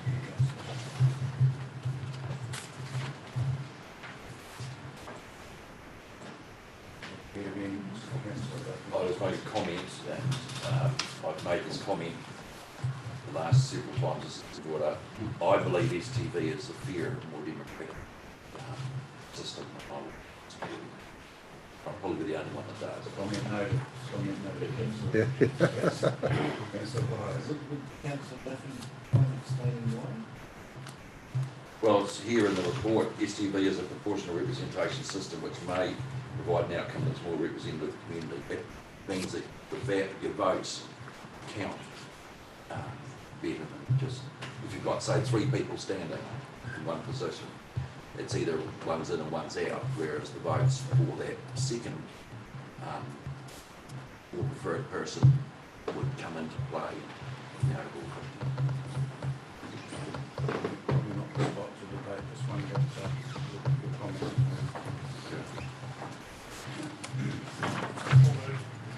Councillor Ford has moved the recommendations A through to J. Yep. Unless there's any questions. Before I put it, just Councillor Bryce got a question. Will we agree with the response to most of it? Concurs the use of the first past the post electoral system for the 22 local general election and any associated election. Unless somebody wants to change that, we have had a comment from Councillor Duffy, and as he quite said, he makes that comment every time.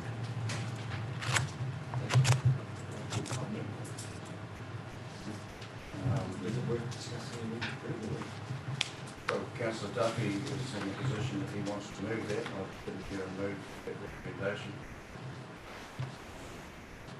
Well, We've got a motion on the table, no, though, your worship. Yeah, we've got a motion on the table. It's too late for Councillor Duffy to move that. Yep. I haven't put it yet. I haven't asked for thinking about this, I have a question. Well, Councillor Harper was going to say. Yep. So they've got it right. So the motion we have on the table is the one in front of you. A through to J. Being no need to amend that, I'll put it. All those in favour? Aye. Against? Aye. So it's Councillor Duffy and Councillor Boyle, who wish to have noted. Sorry, and Councillor Menzies. I missed it, sorry.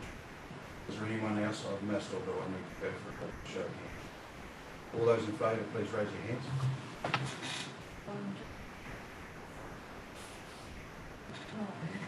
Against?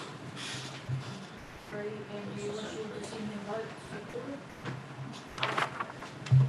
Thank you. So that is, thank you for your time.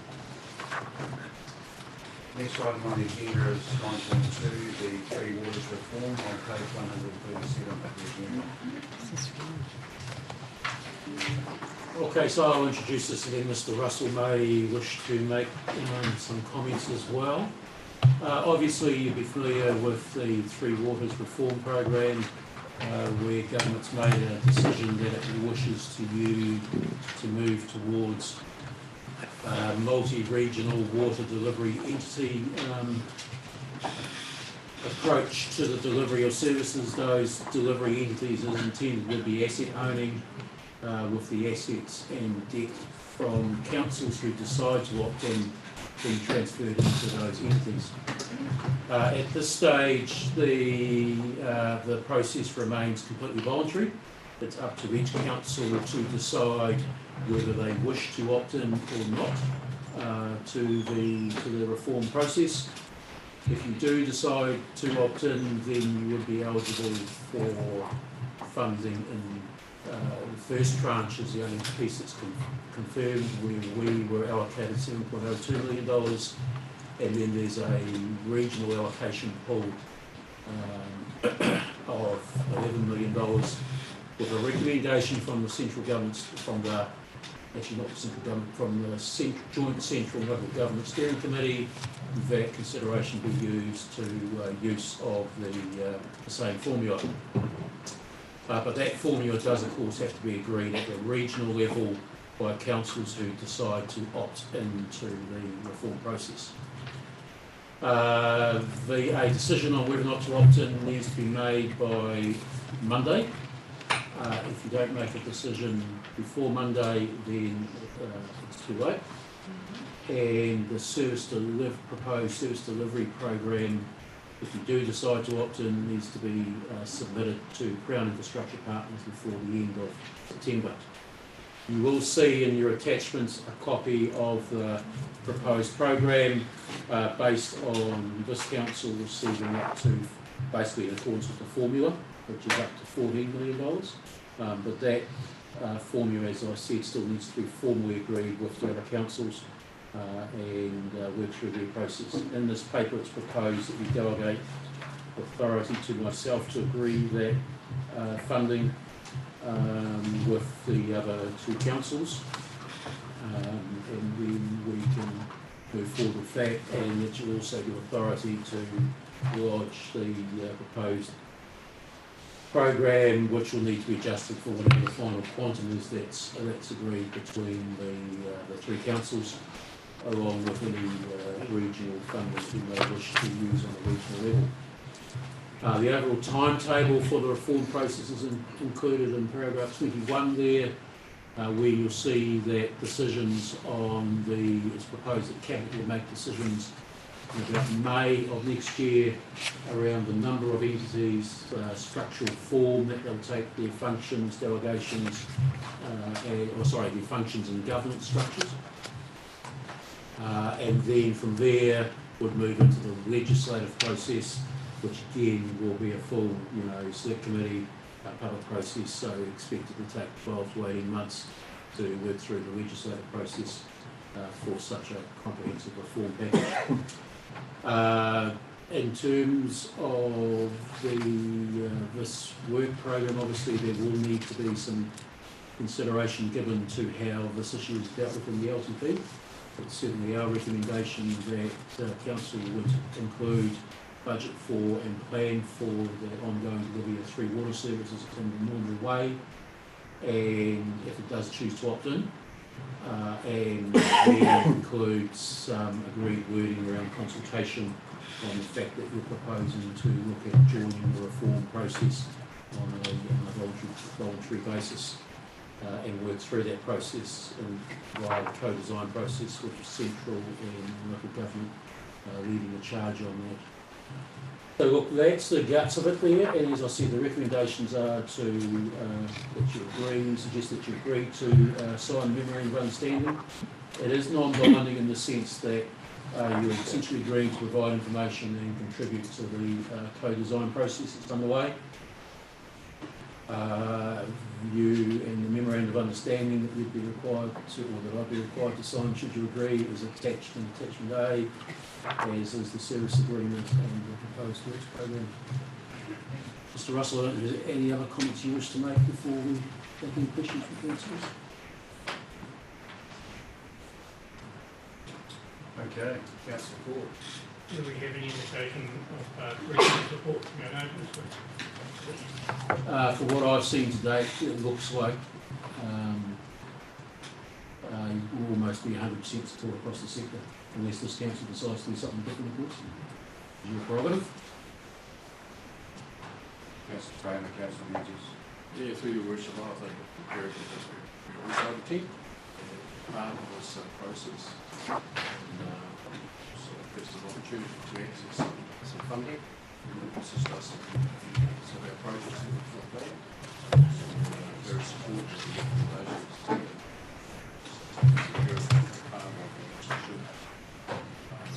Process rather than stepping outside. Thank you. Just a point of clarification, the delegation of authority of the chief executive would extend to an acting chief executive should that be the case. Does that have to be noted, or is it sufficient? Yeah, it's implicit that whoever's, you always have to have a chief executive in office, statutory requirement, so whether they're an acting person or otherwise is obviously something that will be determined at any point in time. And that particular item P, that's an institute, is that standard? I mean, as far as checks and balances go, as far as significant sum of money, and seems like the awarding of those contracts doesn't come across this table. Does P need to be there? I mean, why is P Well, P's there, I guess. This process is going on not only in relation to Three Waters funding, but a lot of other funding, stimulus funding that government's injected a lot of COVID. I think one of the factors this council needs to consider is there's quite likely to be pressure on the contract market, particularly in a place like Southland where we have a very small market. So at a staff level, we are keen to get to the market quickly to secure the resources to deliver this work. If the money is not spent by 31st of March 2022, it goes back to government. So there's a very tight time frame within which decisions need to be made. And a lot of competition out there. And a lot of competition for scarce resources.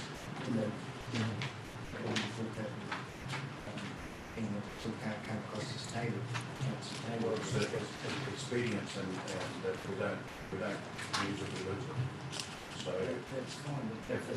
if the council feel that they wish to bring it, every decision back here, then talking about it now. But it's the same feeling throughout the country. Then get some of the stuff underway, we will lose out competition for each one. So I'm hearing what you're saying. I'm not saying we don't have to be expedient, keep things moving, but we've seen some issues with the contract, and I think that's an issue. Where there's quite a difference in an opinion around which way contracts can be awarded and the cost that fall on the rate paying. That's great. Your worship, I think it's important that we recognise that this is an opportunity to get some money. The government's quite keen to give us some money if we opt in. It's support today to tick that off and see anything else we would be saying we don't need it. Just keep going. I don't want that to go. I'm hearing what you're saying. It's important that we get the right signal. The projects we will be looking at, at least let's tie up the money. Councillor Casey, Councillor Tyler. Thank you, Worship. The question would be around awarding those contracts. That's the plan is there on page 189 for the contracts that we would be allocating this money to. Is that what? So those are the proposed projects, yes, and obviously there'll need to be some fine tuning on those subject to agreement being achieved across the region. And I think we've given a bit of an indication of relative priorities in that list. So the matter of needing to come back to council is really only around the finer So- you know, so like then would the- just then- slow the process up. Then basically, becomes, because do we bring full procurement plans back here? Do we bring full contracts back here? Post tendering or direct negotiation? So one meeting, next meeting, in 5 months' time, we've got Yeah. to market, let a contract, and we're halfway through the term. And so my question or assurance that I want is really that this list that we have here is what the money will be, the contracts we will be issuing, and so therefore there is actually no need for it to come back to council other than on a reporting basis or an exception basis if something majorly changed in the middle. So there's no real advantage in actually having to go through that prolonged process of reporting back, that giving the authority to the chief executive to do that is makes it that much quicker and gets us on ahead of the game, Yeah, and hopefully, look, or happy- with the game. Happy to keep you up to speed with where that process goes. As the contracts are worked through. The relationship between chief executive and the mayor and the chair of our services and assets will be As I expected. Sorry. As I expected. Yeah, Councillor Owen and Councillor Duffy, Councillor Harper. Councillor Harper, this Councillor Menzies. Just hold the hands up over there. Yeah. Just cross me out. Right. Yeah. Just come back to the allegations, just keep in mind that we're going to be having an action issue executive for a period of time as well. So as a component of that, given that Bill was in some institutional knowledge and experience, So that's the same question and more or less was what Councillor Menzies asked. So there will be that coordination with the chair of service and assets. And I think some of the stuff will be well trained by time. Simply some of the stuff, not all, but next year there will be a different situation. I don't, but by May, what's been next. By May of next year, and certainly our intention, again, to us and my comment is to get this to market probably before I leave. To be honest, we are ready to go. We just need some decisions in your process. If you want us to bring this back to procurement plans and risks, as I said, that'll delay us until 29th of September. Do that. When the next council meeting is. Yeah. And then we'll bring the contracts back once we've been worked out the pricing. So it'll be then the end of November. But if I want to go in that pathway, that's fine. I think that's the guts of it. We are ready to go. That's why there was a shovel-ready projects put in the mix early on. So we are ready to go and see to having the executive team the ability to progress. Councillor Duffy, Councillor Menzies. I was just going to say, Rich, I think we need to expedite this. I think we've had a high degree of information about it, particularly with the workshop program with the other councils, and my understanding that in June we have another opportunity to confirm our continuation with the project. Councillor I think in relation to the delegations, there's no reason for us not to have trust in the chief executive and making those decisions. But given there is an acting executive in place, chief executive in place, it just means that maybe need to be, I'm trying to say here, I guess the oversight may need to increase around that. So it's reliant on the chief executive team to make that decision to report back as necessary.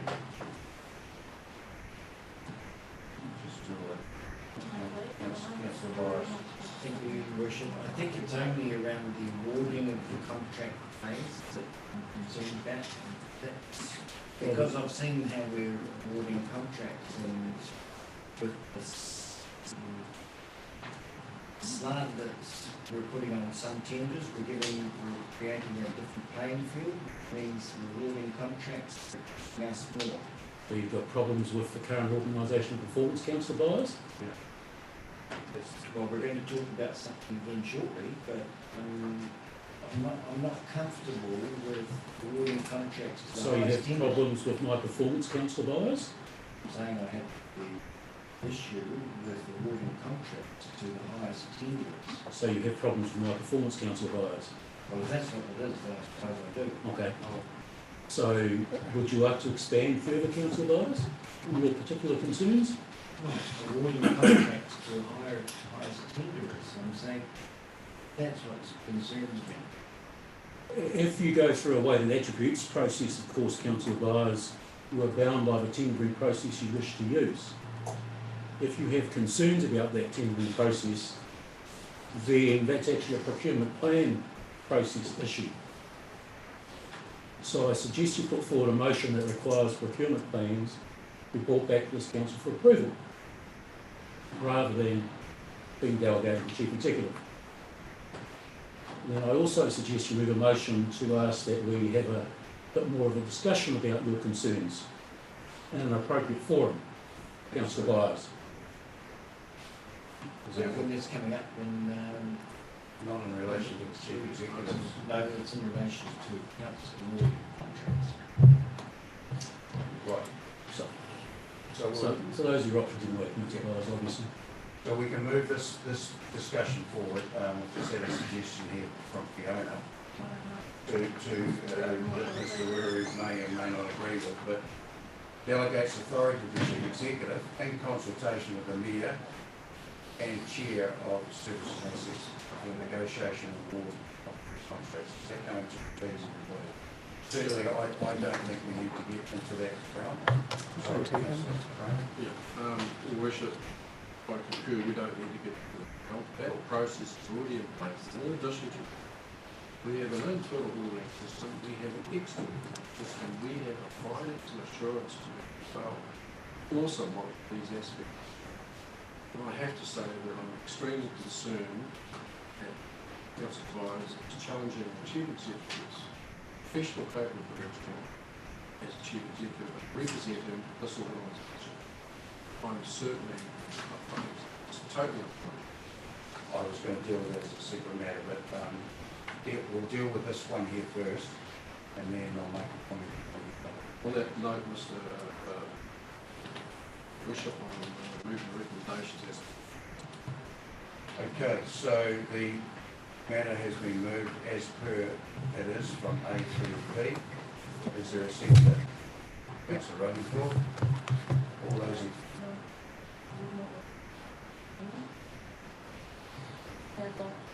Chief Executive's recommendations on the table. With any amendments? Are there any amendments to these recommendations, A through P? My motion does not. Doesn't. No, so you're moving what's in the report. Correct. Here's an opportunity now for anybody to move an amendment to those recommendations that are in the report, My understanding which is will then enable that amendment to be thrashed about. And then put, if that carries, it will then become a new whatever. If it fails, we're back to the substantive motion, which is what is in Chief Executive report. That's how it rolls. my understanding is I'll move the recommendation as seconded by Councillor Deborah.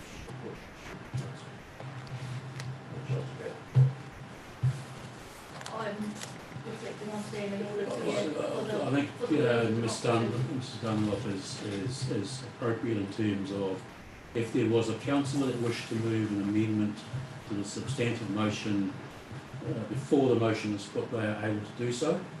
And obviously that would be the opportunity for Councillor Byers to suggest some amendments if he so wished to the substantive motion. Understood. Councillor Byers. Well, Your Worship, you mentioned the Mayor and the Chairman of Services and Assets being included in the I made it as a suggestion, but then I said that I didn't think that that's required. There was some wording that could be put in there. Personally, I don't think it's required, unless the Councillor Kramer agreed and has moved. We will get now, so that you wish to make that. How about that amendment that you suggested? So you want to make an amendment to pay? Delegate authority to the Chief Executive and what to pay. So we'll put that amendment. So do you give a second look at? I'm just going to ask for that. So the Councillor Byers has moved that we add in those words that I mentioned here before in consultation with the Mayor and Chair and Chair of Service and Assets. Is there a second? Motion carried. So the substantive motion is as it is on the floor, A through to P. Been moved by Councillor Framer, seconded by Councillor Hartron. Sorry, Councillor Runcorn. Yep. All those in favour? Aye. Against? Carried. That's the process. Thank you. In regards to the comments, Councillor Advisor, I might talk to you offline about if you have any concerns as outlined. Okay. It's 11:45. I think we will move directly into public excluded. We have three matters to be spoken